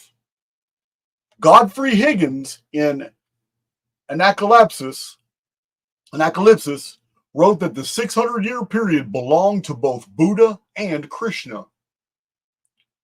Higgins also cites the prophecy of the Sibyl as preserved by Virgil, where we find that a divine child was to be born and begin a 600-year age. I want to comment on this because the Anunnaki NER Chronology ended in 2239 BC, but the Jews, in creating a bunch of fictive narratives of the Old Testament, tried to tap into the Anunnaki NER. Even though the Phoenix changed the timeline to 552 years, the Jews, when they wrote the story of Ephraim and Manasseh, the new nations being born out of Jacob and Israel, they dated that to what's in our calendar, 1639 BC. That's 600 years after the Great Flood. They tried to tap into that with their prophetic narrative. Again, they tried to do it again with their fictitious King David. King David never lived. King Davidu was a giant slayer in the Baal Anat series of cuneiform tablets found at Ugarit. And it's 700 or 800 years older than the story of King David in the Bible, who you already know about King Solomon. The actual origin is King Suleiman the Great, and it's from ancient Iran, Persia, where the Jews were captive for a couple centuries. So it's interesting that in the biblical chronology, you find it like biblical chronologist Stephen Jones very meticulously dated all hundreds of events in the Bible using the Assyrian eponyms, Book of Jasher, Book of Enoch, Jubilees in the Old Testament, and he published that David was born in 1039 BC. That's 600 years after 1639 BC, the birth of Ephraim and Manasseh, the tribes of adoption in ancient Egypt. And that's 600 years after the Great Flood. So it's trying to show that Joseph was the great one 600 years after the flood, and that King David was the great one 600 years after that. But those are all fictions. The NER chronology collapsed at the Great Flood. It did not continue. Now, it does recontinue in the last days. It's like the Alpha and Omega calendar. So let's go to the next one.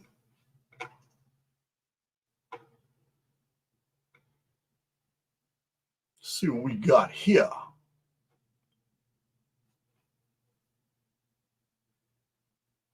Talk about the Ad and the Thamud.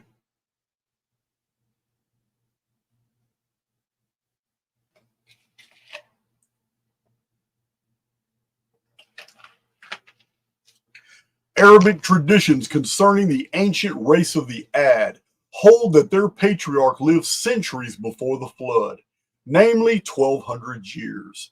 That's a curious number. In the Quranic passages, the Ad were a race of giants who left behind mysterious stone monuments and ruins. Great pyramids. At this time, one called Ashidad of the Ad, the founder of civilization, same thing they said about Enoch and Enki, ordered the construction of a terrestrial paradise called Iram, after the name of his great-grandfather, a place later known as Iram of the Columns, structures that have never been equaled since. These are the two great pyramids. Remember, I showed you in my book, Lost Scriptures of Giza, pyramid is of late Greek construction. The original in the ancient world, the original references to the Great Pyramids were the two pillars that held up the heavens. Now, Iram is listed in the book of Genesis as having lived prior to the flood, and the site here is that of Giza. The pyramids originally called pillars and columns. Iram is a root word in pyramid. The Muslim records deriving from older Arabic sources reveal that the pyramid complex was erected after the appearance of the Ad, which is correct. The Anunnaki, or Ad, appeared in 3439 BC, and the Sethites completed the Great Pyramid, a symbolic stonescape of paradise with the Sphinx as the cherub guardian in the year 2815 BC. I've got published books about that date, guys.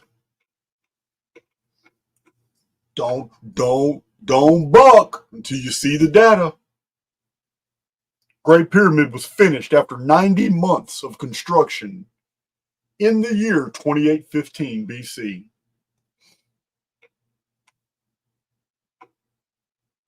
All right. We're getting to some juicy stuff.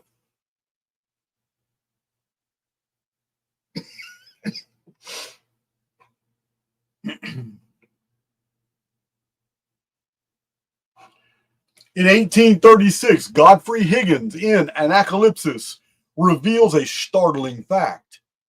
From the cycle of 600 came the name of the bird phoenix. The ancient geometrical value of the word phoenix equaled 600. Further, the phoenix cycle of 552 years began the same year that the 600-year NER cycle ended in 2239 BC with the Great Flood. Look at that. There it is. There's Phoenix. It equals 600. Phoenix was, if you look at the bottom, the destroyer. One cycle gave birth to another. And the age of the Phoenix began with the collapse of the vapor canopy. And in the ancient American systems, every new age was the dying of a sun. That's the Phoenix phenomenon I've told you guys about many times and showed you demonstrated. Told you we're going to get some juicy. Man, we got some good data to go through. Let's learn a little something about Noah. You guys think you know all about Noah? Let's do it.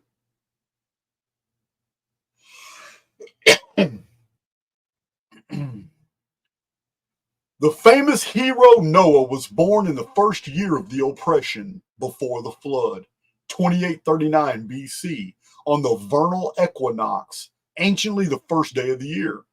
This was one NER of 600 years after the appearance of the Watchers in 3439 BC. He is named Menachem, which means comforter, and he is the fulfillment of a prophecy preserved by the Sethites concerning a man who would be born and save the world. This is Noah. He's born on one of these 600-year nodes. As a type of savior, Noah was born in the year 1056 Annus Mundi.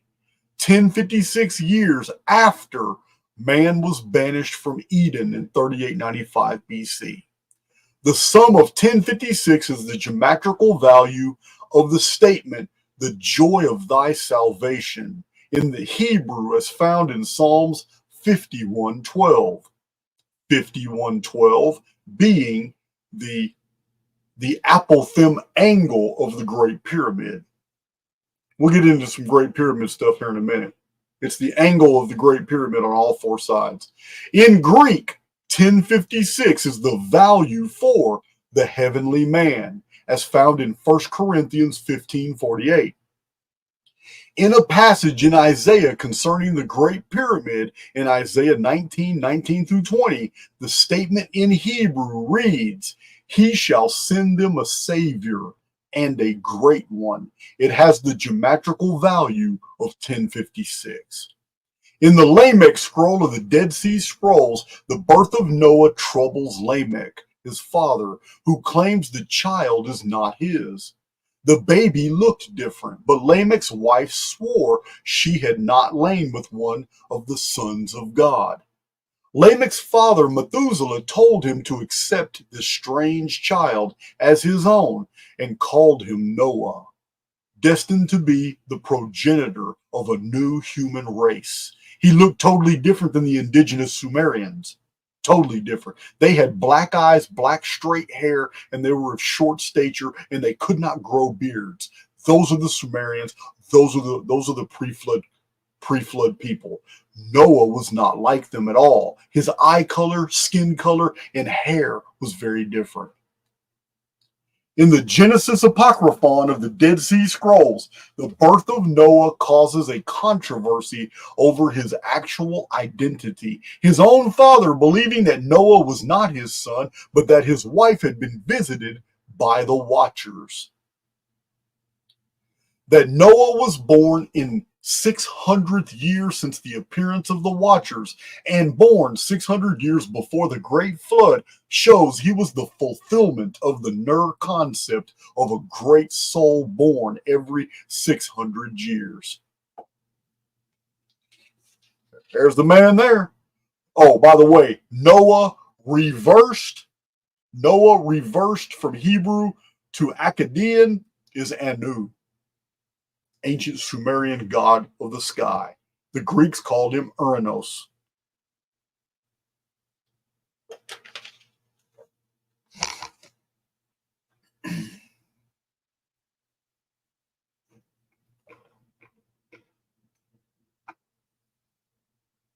Moving right along. All right, what's the next one? If you're not already convinced, guys, you'll never be convinced. But I'm not done, because I still have like 10 more of these posts to go through. It's just, I told you it was an overwhelming amount of data points to show a data set that the 600-year NER truly existed and what it means for us today. I'm going to wrap it up in the last post, what it means for us today about the near future, what's coming.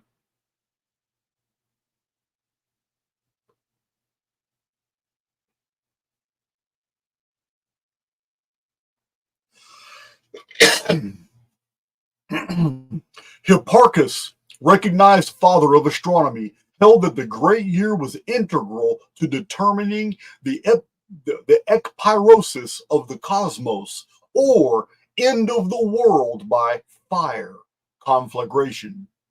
Interestingly, cosmos in Greek has a geometrical value of 600.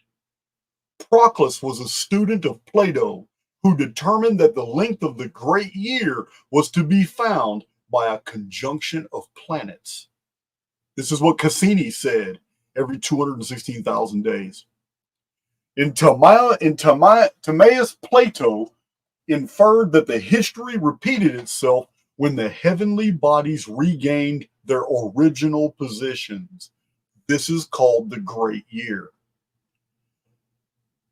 In De Natura Deorum, Book 2, Cicero references the Stoic concept of the Great Year, in which all the planets return to their original positions after a long cycle. He wrote There will come a time when, after a fixed period, the same position of the stars will occur again, and the same sequence of events will ensue. And indeed, this cycle of events is a reflection of the perpetual and reoccurring cycles of time, which is why they call it the Great Year. You just heard a statement from a man 2,000 years ago who doesn't know anything about computers and programming, and yet he perfectly described it. History is a program construct, guys. It's reset to reset, system reboot to system reboot. This amazing spiritual technology that allows immortal souls to borrow from the programming an avatar that will allow us to do what we want inside the programming up to a certain point. That's what he's just describing. And the fact that these cycles and epicycles are with reoccurring value simply means that it's a programmed experience. This great year cycle was also commented on by Macrobius. Thank you, Macrobius. All right.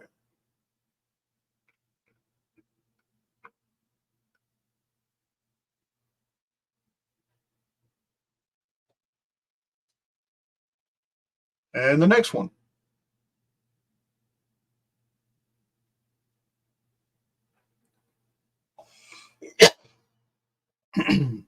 The NER of 600 years found in the book of Genesis.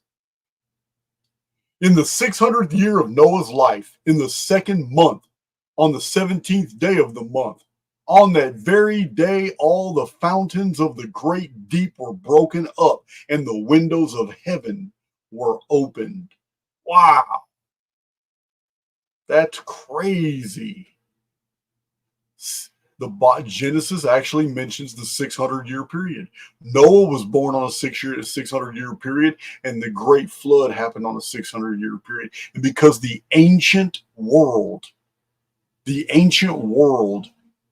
New Year's Day was the vernal equinox. So Genesis says, in the second month, on the 17th day, the great flood happened. That means it happened in the month of May, the Phoenix month. And I've shown in other research, I've shown, like in Chronicon, other ancient writers who even said it was the month of May. In 1895, John Denham Parsons wrote that the flood occurred in the 600th year of Noah's life. That is, at the meeting point of two of those famous cycles of 600 years, so often referred to by ancient writers. This man said this in a book in 1895. This cycle of 600 years was often spoke of as the Great Year. This 600-year cycle to which so much importance was attached in bygone ages. That's two statements from him in 1895. Flavius Josephus in Antiquities of the Jews wrote that the world was destroyed in the 600th year of Noah's government. That's pretty interesting. This is interesting because the older Babylonian records have Noah as a king of the city of Shuruppak. So we have some crossover here, again, between the Sumerian and the Hebrew. Noah wasn't just a patriarch. He was a king.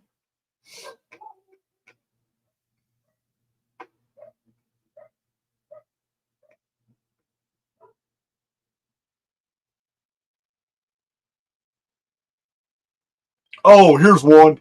Here's a paradigm killer here. Here's one for all those who say, Jason, all that's good, but man, there's just no real connection between 600 and Anunnaki. Oh yeah, here it is. Here's the one that sits your ass down. In Sumerian text, the Anunnaki are called by the common ideogram NER, which means the 600. Berosus preserved this fact as the Neroi, and in another reference to the NER is found in the Babylonian calendar code concerning the Anunnaki.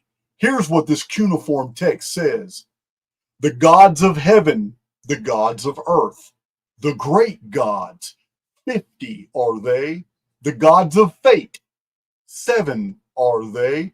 The Anunnaki of heaven, 300. The Anunnaki of earth, 600. This is in The Doctrine of Sin and the Babylonian Religion by Julian Morgenstern, 1905.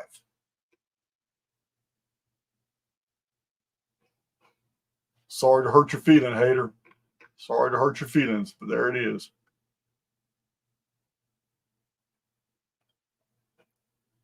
Now, let's look at some more interesting stuff.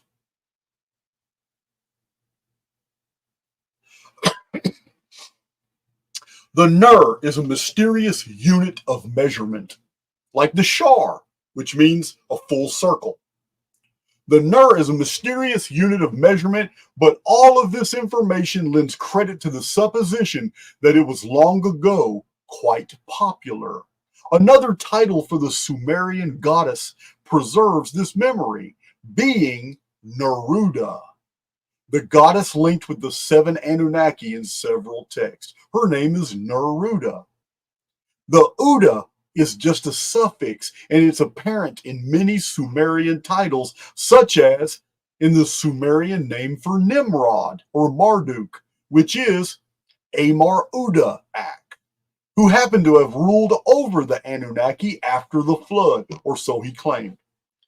Many ancient things are remembered in this way.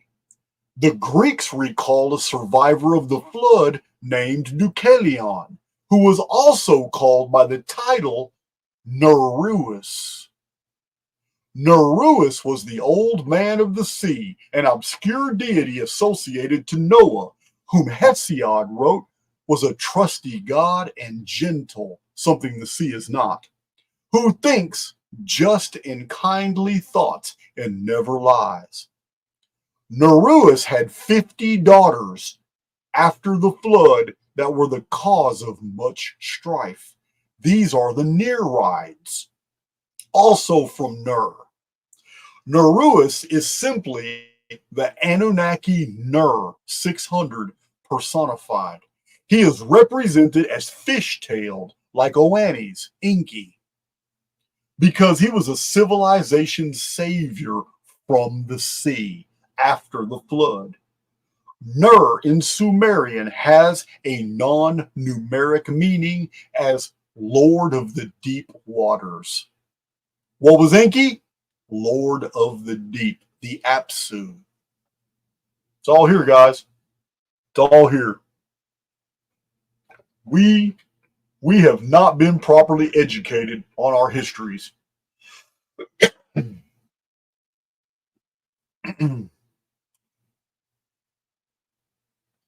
Oh, let's look what modern mystics have to say. What do modern mystics have to say about this 600-year cycle? Modern mystics have concluded that there is a cycle known as the Neros that is so old that medieval and modern writers have neglected all mention of it. That means knowledge of this cycle died during the Dark Ages. In Naronia, the mystical cycle of the sun, we read that the Neros is a lunisolar cycle, 360 days, completed in 600 years.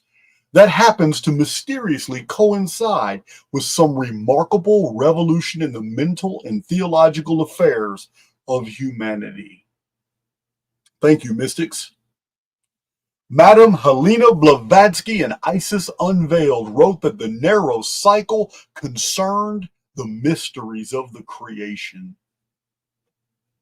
Yeah, because the creation was done way back. The creation of the Semilosphere was done back way back when the calendar was based off 600-year periods. Thank you, Semilosphere.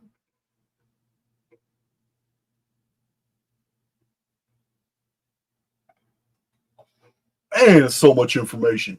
That's why I'm going through it so fast, guys.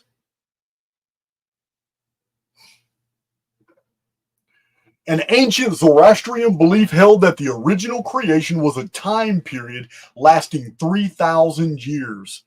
This was the first of the 4 world periods. Further, Plutarch, quoting Theopompus, 4th century BC, wrote that the Magi of Persia taught that the gods conquer each other every 3,000 years. Kind of like in the book of Daniel, when it said that the prince of Grecia shall come and overthrow the prince of Persia. It's talking about like demonic lords or archons. Alexander Del Mar relates that the Egyptian priest told Herodotus about a 3,000-year period of metempsychosis, also mentioned by Servius, a Latin grammarian of the 4th century. There is also a school of Eastern tradition holding that each yuga, age, lasts 3,000 years. This 3,000-year period is exactly 5 NER, or 600 times 5 years from 5239 BC to the Great Flood in 2239 BC. This means that the flood date and the date of the start of the Anunnaki NER chronology are separated by traditions of a 3,000-year period accurately. The NER unifies all these beliefs and systems.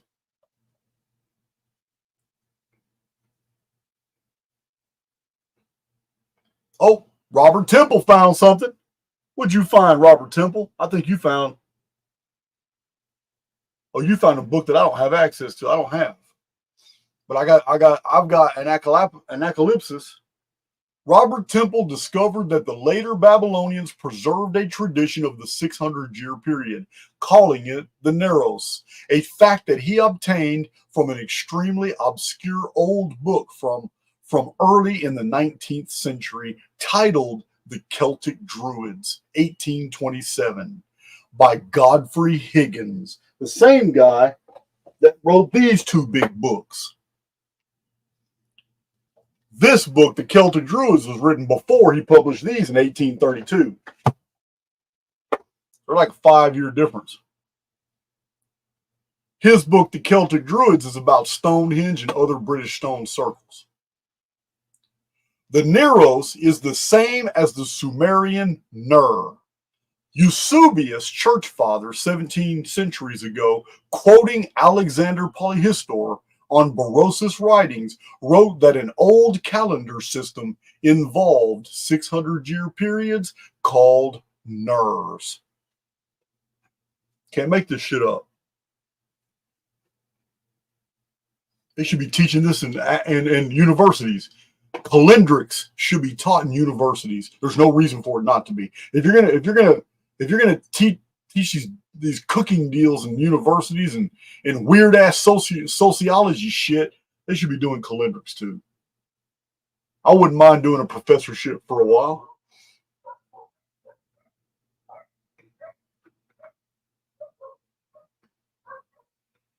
All right. Where am I at? Already passed up? No, we're getting close to the end. Not there yet, though.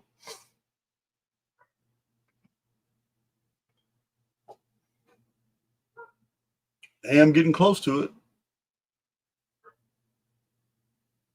All right. Babylonian historian priest Berosus, he's Greek, wrote that the ark that was built to carry survivors through the flood was 3,000 feet long and 1,200 feet wide, a ridiculous size, almost 3 times the length of the largest aircraft carrier. However, the ark was used in the 3,000th year of the Anunnaki NER chronology from 5239 BC. Which was 5 NER periods, and the ark contained the descendants of the Anunnaki who appeared in 3439 BC, or 1,200 years, 2 NER before the flood, or 432,000 days to 2239 BC.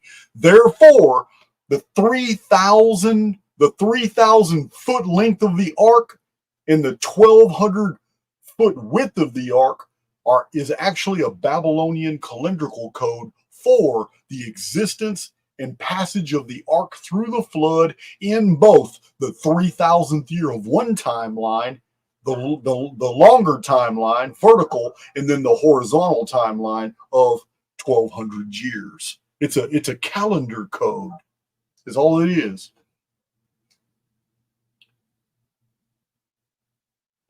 Let's see if I can. Here's a chart for the NERs. This is a chart. 5239 BC, Nemesis Cataclysm. Earth, Phoenix, Luna, Electra, Nemesis X object, dark satellite, all blown towards Sol in the Similosphere. Giant Dyson shell from Nemesis, which is a collapsed binary. A 600-year period of Anuna survival in a new environment, Earth. 4639 BC, this is where after the chart says Earth pulled into orbit around Sol between Venus and Mars, disrupting the Tyche's Bode law. But that could have been 600 years earlier. This is the first development of human avatars that can survive on the surface because the Anuna are in the underworld. The capture flood. Luna appears as a dead orbit around Earth, 4039 BC. 3439 BC, Gihon flood at the first appearance of the Nemesis X object. Enki and Anuna appear 432,000 sky turnings before the Great Flood. Every one of these is 600 years apart. 2839 BC, first year of the Nephilim dynasty.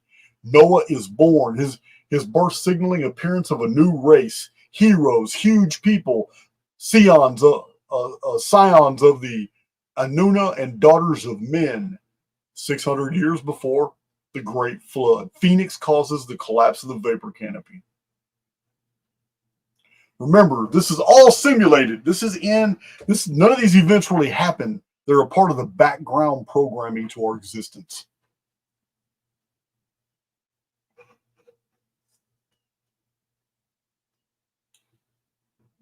Oh yeah, we're getting there now. Let's look at another Sumerian date code. Of Gudea, Sumerian King Gudea. That's him right here. That's this guy here. Here's the text right here. All right. Calendar codes embedded in ancient text have often been taken literally and caused so much misrepresentation of the facts about Sumer, Babylon, and Akkad. What I'm going to show you, not even scholars know, because they too have not taken the time to piece together the ancient past. The Sumerian ruler Gudea was visited by a figure who shone with a light like the heavens, like an angel, and Gudea learned it was the god Ningirsu. This visitor commanded him to build a temple, and Ningirsu gave Gudea the plans. At once, Gudea recruited 216,000 helpers to fulfill the plans of Ningirsu. Now, since the time of Alexander Heidel, Sumerologist, it was determined by academia from hundreds of references in Near East text that the year in Sumer was 360 days. The plans of Ningirsu was not a temple, but the architecture of time. For 216,000 days is precisely 600 years. Ningirsu was of the Anunnaki, and the 600-year periods were a part of their timekeeping system. Just another data point. Getting real close to the final 5 or 6.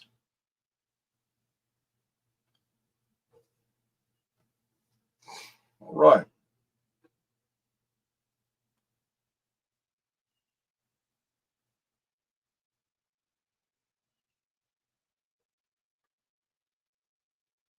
Take a water break.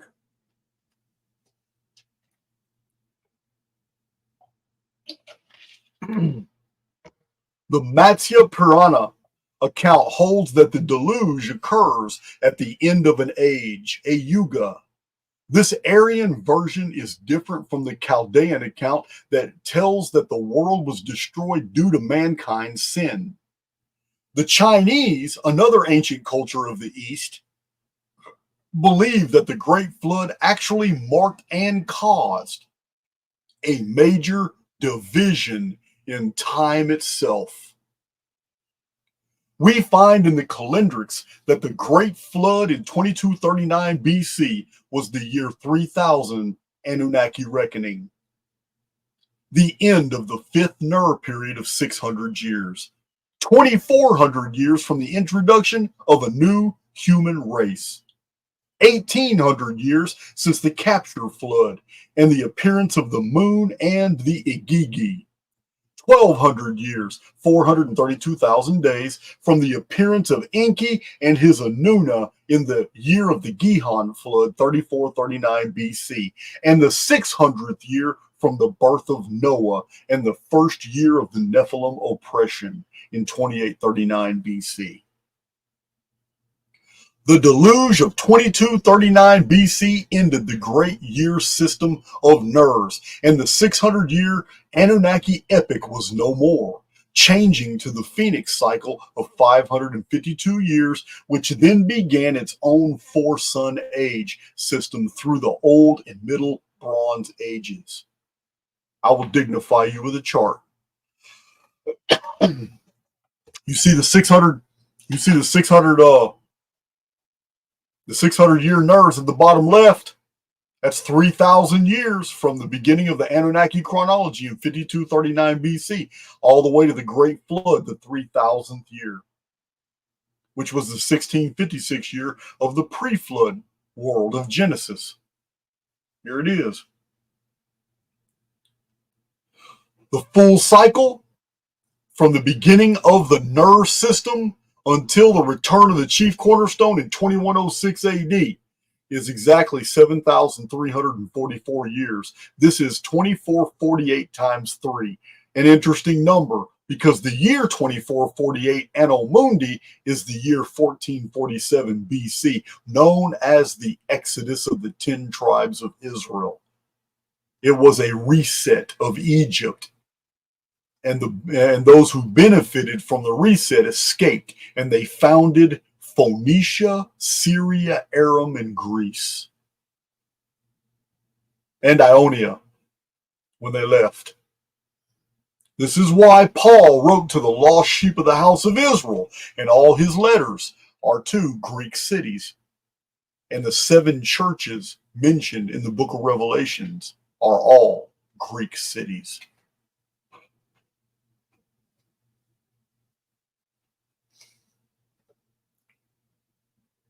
Man, we're moving. Only a few left, like 3 left. Maybe less than that. 2 left.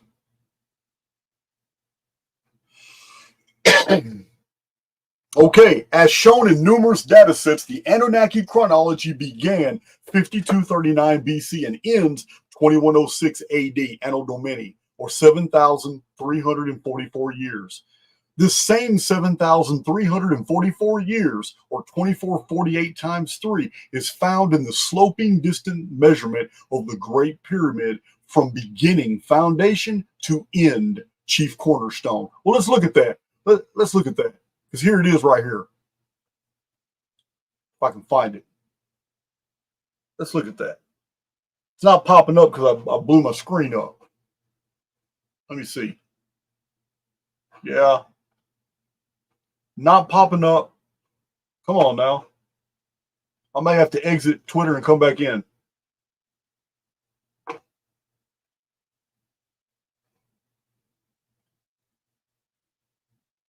got too much open, I guess. This ain't working. I'm gonna exit that. Yeah, I got my whole deal blown up too much. So I'm gonna go back in. Bookmarks. Start from scratch here. There it is.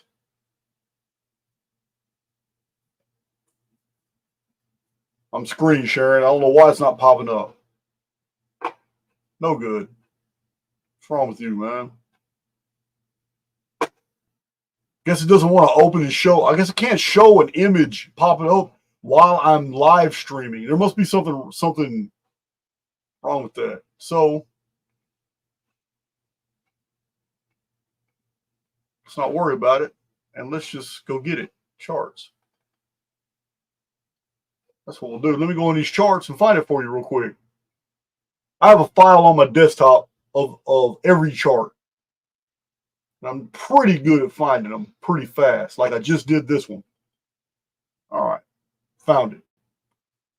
We don't need you, Twitter. There it is. There it is.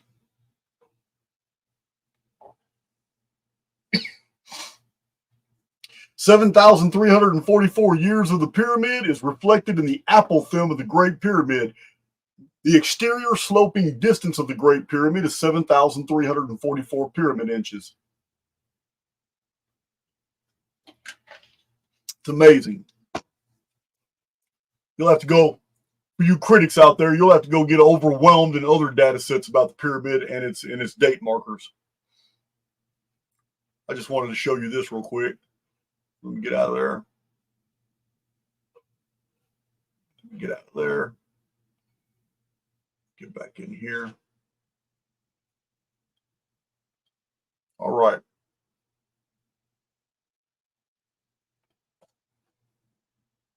All these changes I got to go through to do this presentation.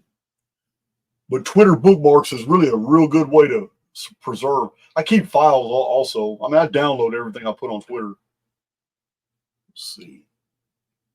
All right, so we covered that. Now, the pyramid geometrical prophecy here relates from the start of Anunnaki chronology in 5239 BC to the 6,000th year of mankind's timeline in 2106 AD would pass 7,344 years or 2448 times 3 years from 5239 BC, the very beginning of the calendar. The sum 2449 denoting both destruction and departure.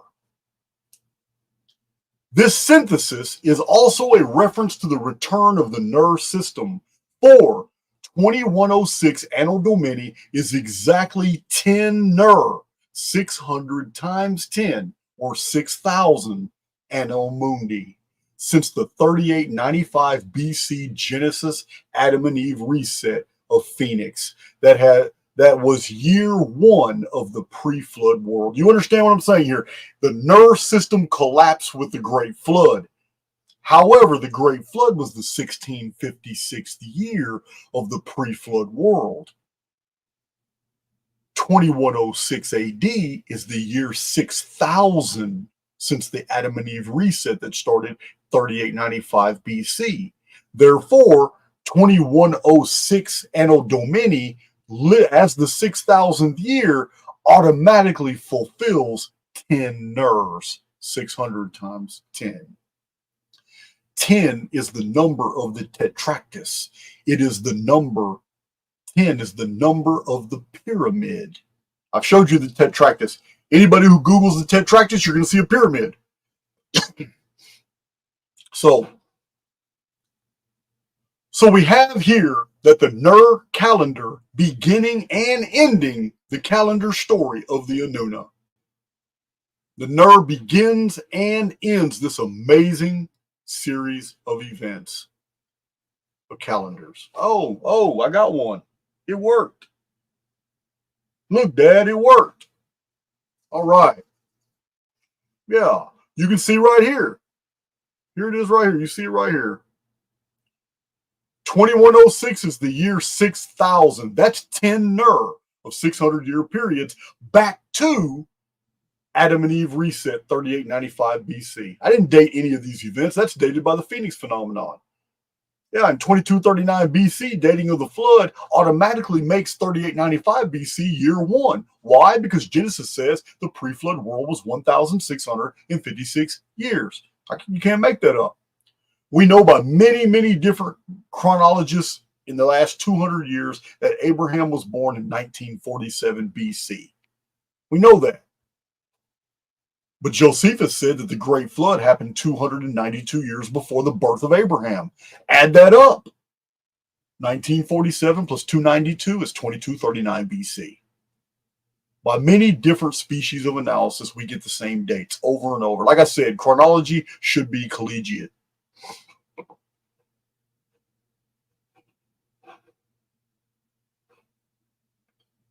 Oh, nice. Got this one back. See if we can go. Let's go this way and go this way. There we go. That's the chart I wanted to show. Look at that. 5239 BC is the Nemesis Cataclysm on the far left. Look at the bars. It shows you 2448 years to the year 2791 BC. What happened then? It's a Phoenix date. 2448 years after that, plus 2448 years after that is 2106 AD. It is the year 6000 Anno Mundi. Can't make this shit up. There it is. Look at this. The Vedic system began 3103 BC, and exactly 792 years after the Nemesis reset. 792 is the Nemesis X object periodicity. 792 years, the 792nd year of the flood started a new calendar, the Vedic calendar. But the Vedic calendar started a countdown of 1,656 years, the pre-flood duration, to the year of an epic cataclysm in Egypt called the Exodus, the 10 plagues on Egypt. And the Exodus, caused by, according to the Colburn Bible, the doom shape appeared in the sky. That year was 1447 BC, the Exodus. But in the Anno Mundi system, it is the year 2448. In the Orion prophecy I've showed you, both authors couldn't figure out why, but they found out that the ancient Egyptian number 2448 was the number of cataclysm. Here it all is in calendrics. It's beautiful. It's amazing. Here it is. It's crazy. Look at this. 3103 BC at the top. Nemesis X object at Aphelion. 3103 BC. This is crazy. The Vedic calendar starts a countdown of 8 Phoenix cycles of 552 years each to the year 1314, when the Nemesis X object appeared 792 years before 2106 AD, the return of the chief cornerstone. It's crazy.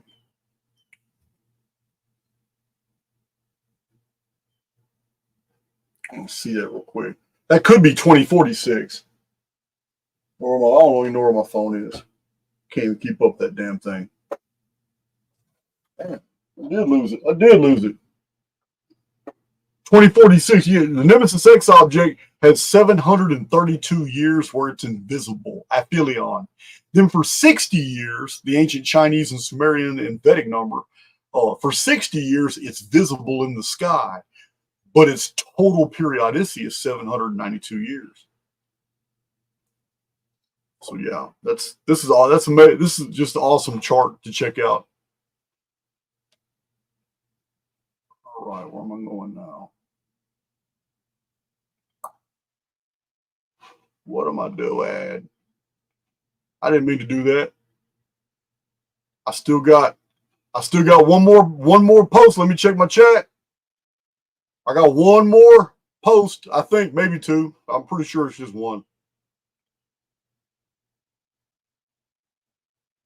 Let's see. All right, let's see. Everything's good. 1,500 people still in the chat. Yeah, I knew this wasn't going to be a real popular video. There's just for some reason, a lot of people just aren't interested in calendrics. They're not really interested in all this minutia on these systems, but I get it. I do. I do get it. So listen, let me go. Chat's going good. Let me go ahead and get this done. The final screen share. See what we got left.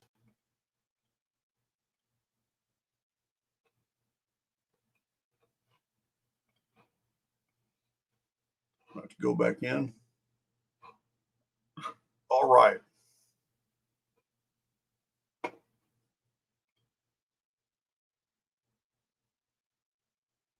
Come on now. My signal's super strong, so why are you hesitating? All right.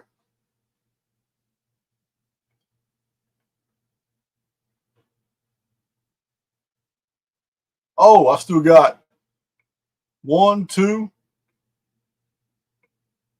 I got 3 more, guys. 3 more. I'm going to go through them pretty fast.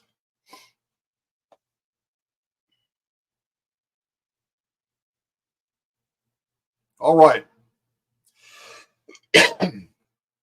Biblical chronology maintains a 6,000-year plan, symbolized in the 6 days of creation account. Hippolytus was an early Christian theologian who elaborated on the 6 ages of the world, which some early Christian thinkers connected with a 6,000-year timeline. For scripture reads that a day is as 1,000 years. The Epistle of Barnabas, chapter 15, also conveys the 6,000-year timeline. In the Divine Institutes, Book 7, chapter 14, Lactantius states, God completed the world in 6 days. Therefore, this age of 6,000 years must be completed, after which there shall be an end of the world, and the righteous shall reign for 1,000 years. Au contraire. Curious how the Jewish tradition also holds to a 6,000-year period, but the 7th millennium is very different than the Christian version. The Talmud Sanhedrin 97a states that the world will exist for 6,000 years and then enter a 1,000-year period of desolation before renewal. Underground cities, anyone? From Adam and Eve Genesis account in 3895 BC to 2106 AD is 6,000 years, or 10 NER periods. 2 more to go.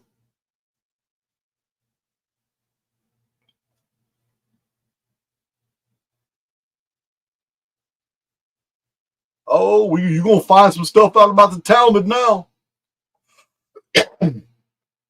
The Archaix timeline using the calendars of the ancient world begins 5239 BC, the Anunnaki NER system's starting point. This is 7,344 years to 2106 Anno Domini, the return of the chief cornerstone, who ends the governments of the elite. This is the 6,000th year of the Judeo-Christian timeline that began with year 1 of the pre-flood world's 1656 years at 3895 BC. That's Phoenix destroys Adam and Eve reset. Talmudists hold that the creation of the world took place 5,344 years before Christ. This specific number is intriguing. Talmudists believe that Jesus was not the Messiah, but that the Messiah would come in the last days. The 6,000 years in the Talmud is 2,000 years of chaos, 2,000 years of Torah, and 2,000 years waiting for the Messiah. This means we add 2,000 years to the 5,344 years given to us in the Talmud to get to 7,344 years. The total timeline from 5239 BC to 2106 AD, or 2448 plus 2448 plus 2448 years.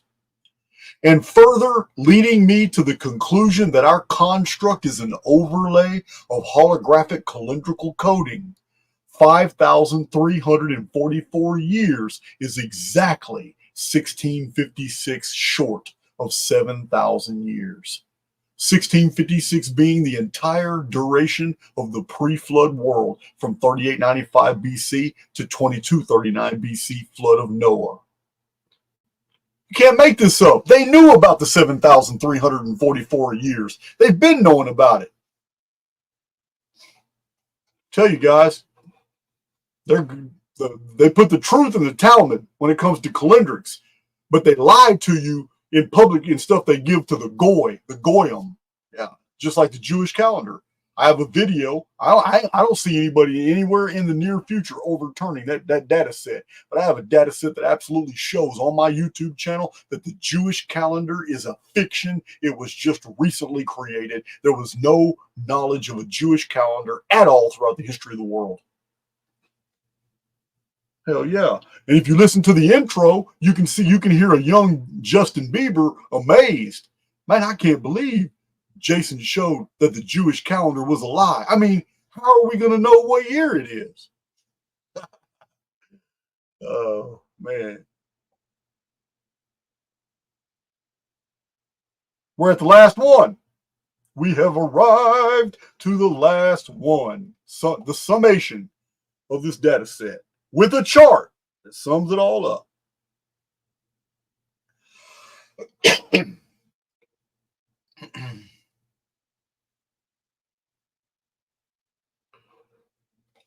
All right. The oldest calendar, the Anunnaki NER of 600-year periods, is the bridge that forms a nexus confirming the accuracy of the Phoenix timeline of 138-year periods, the 792-year Nemesis X object chronology, and the end date of the Great Tribulation and Exodus of Souls from the construct in 2106 AD. The base denominator for the Sumerian, Vedic, and Mayan systems of timekeeping is the golden mean number of 72. It is the base denominator for the Kali Yuga of 432,000 and the Mayan Bacton of 144,000 days. And this has 72 exactly 6,000 times for 432,000, or 600 times 720. But the most interesting aspect here will be understood by the Archaix veterans. The 10th NER of 600 years is 2106 AD, exactly 72 years before the immortal year, 2178. The chart tells it all.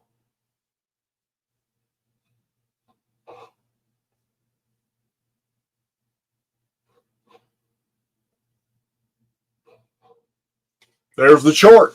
3895 BC begins the first 1656 years of the pre-flood world, followed by a Phoenix cycle of 552 years to the Ogaigian deluge, 1687 BC, which is 552 years after 2239 BC collapse of the vapor canopy.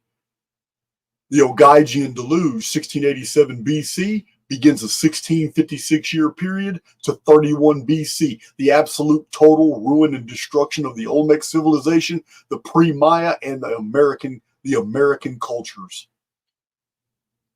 Starts a 552-year American Dark Age that goes all the way to 522 AD, which begins the Anno Domini reset, the Dark Age of the Western world, when our modern AD calendar was created to hide the 552-year system. I've already got videos on that. This began, 522 AD, the Dark Ages began a 1656-year period to 2178, the immortal number. You guys have seen my Archaix challenge, 2178. It's the only number in existence that doesn't collapse. It always folds back into an unending, immortal, eternal loop. It does not collapse to zero when it is subtracted from its holographic reflection. I've showed those examples many, many times. So that's my presentation, guys. We've been told over and over that there's no evidence of this 600-year great year of the ancient world. And yet I was able to find all this material looking at old books. Imagine that, old books, not modern books, not this modern BS that's being published, new books appearing on Amazon every day, all these people hiring these organizations to give them all these 5-star reviews. And yeah, man, crap books in the publishing world today. Crap. Jason found all this in old books. So I hope you like this presentation, because what I just did for the Anunnaki NER chronology of 600-year periods, I'm about to do for the 792-year periodicity of the Nemesis X object and what it means to us in the coming years, 2046 and 2106. That's what I'm going to do for you. I'm going to publish the whole data set the exact same way I just published this one, and then I'm going to do a live video on it. Hope you guys enjoyed the presentation. If I made my case, give me a yes in the comment section. I'd appreciate that. In the live chat, give me a yes if I made my case that yes, academia is wrong. There was a 600-year period acknowledged in the ancient world.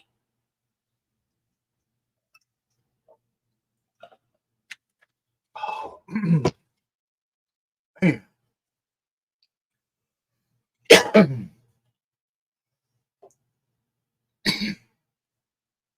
I'm glad that many of y'all hung with me all this time. Thank you for that affirmation, guys. Sometimes I just, sometimes I'm just too big. I can't reach around her. Sometimes I just need that pat on the back too. I don't ask for much. Now, the link is in the description box if you want one of the last. Oh, I got it somewhere else. One of those last 40 or so illustration. I just showed you some charts. Some of those charts I just showed are still available. But yeah, it's $138. All that does is just replace my money I paid out of pocket for legal fees. But if you want a chart to save and frame and put up and say, hey, I know that guy, man. I met him at a meetup. And I bought some of his books or whatever, man. Or, man, this is the guy I listened to on YouTube, man. He actually drew this in prison 20 years ago. Look at the date right there. And the same chart is in some of his published books, man. If you want to be a collector of that, yes, Victoria, there are pyramid ones left. Good ones, too. $138 is a hell of a price. Some of these took me 3, 4, and 5 days to draw. Some of them is one-day drawing. Some of them are 2 or 3 hours. Then I've got some that are just so, you've seen them, so detailed, pen and ink, that they were just, yeah. And the ink is bled through to the back. You can tell they're all originals. You can see I'm heavy-handed with my pen. So, yeah, I'm not selling no copies. Every one of these are originals, and you can tell.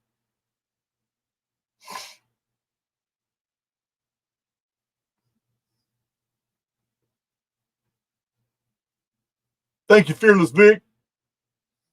Yeah, so I do want to make one announcement.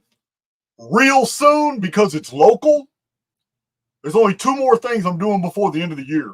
One of them, I'm going to San Diego, but I don't know exactly what I'm going to do. I'm not going to do a big meetup like I did last year. I'm going to do that like every other year in the San Diego, Los Angeles area.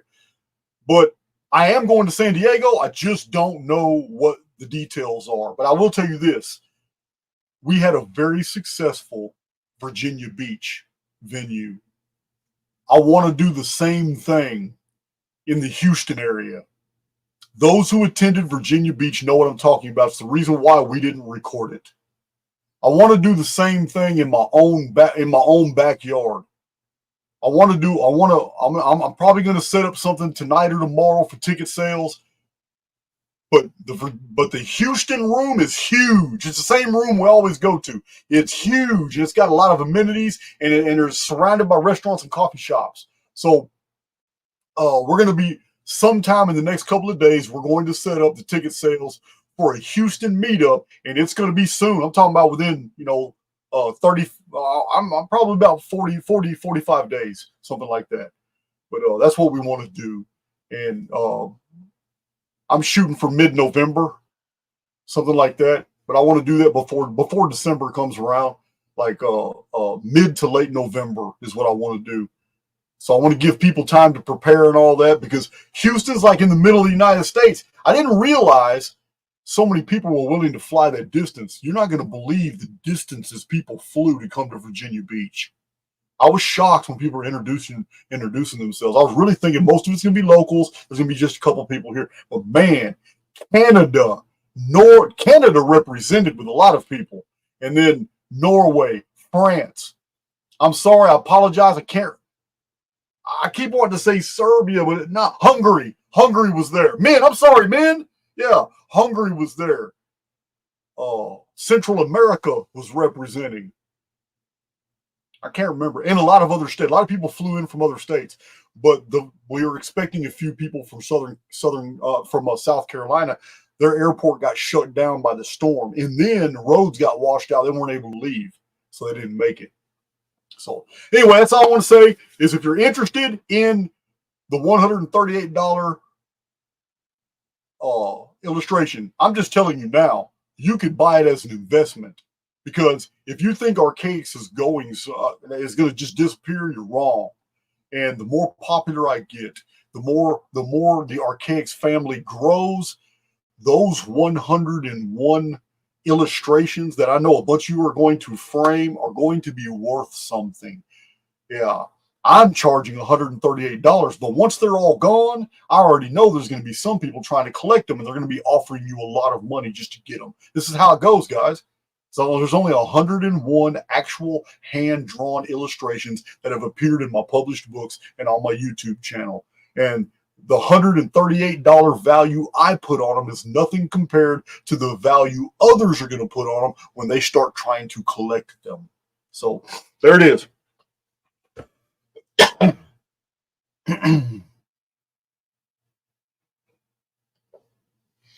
Yeah, Susan T. We had a Hungarian men, very educated. We had a guy that was we had Serbia. We had somebody from Serbia, somebody from Hungary. Man, I get them so confused. I don't know those areas of the world, that area of the world so much.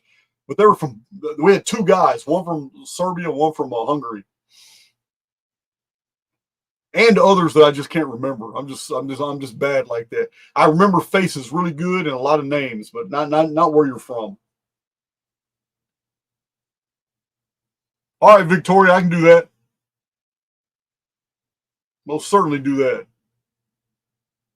I can't be embarrassed. I got to make sure I pick out a real nice review. All right, so that's it, guys. I'll announce on YouTube and on X and all the Facebook groups. Well, Archaix Facebook groups will announce.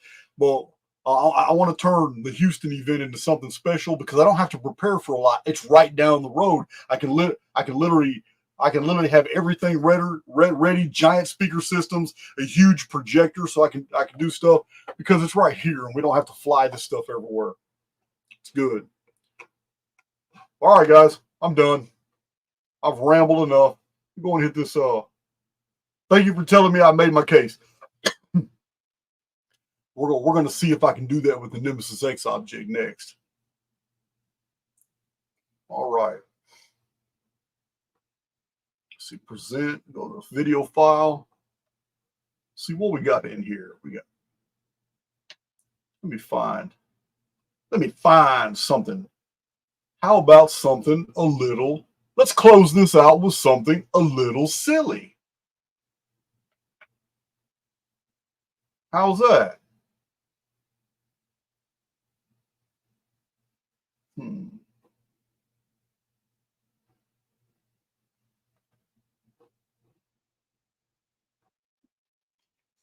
Looking into.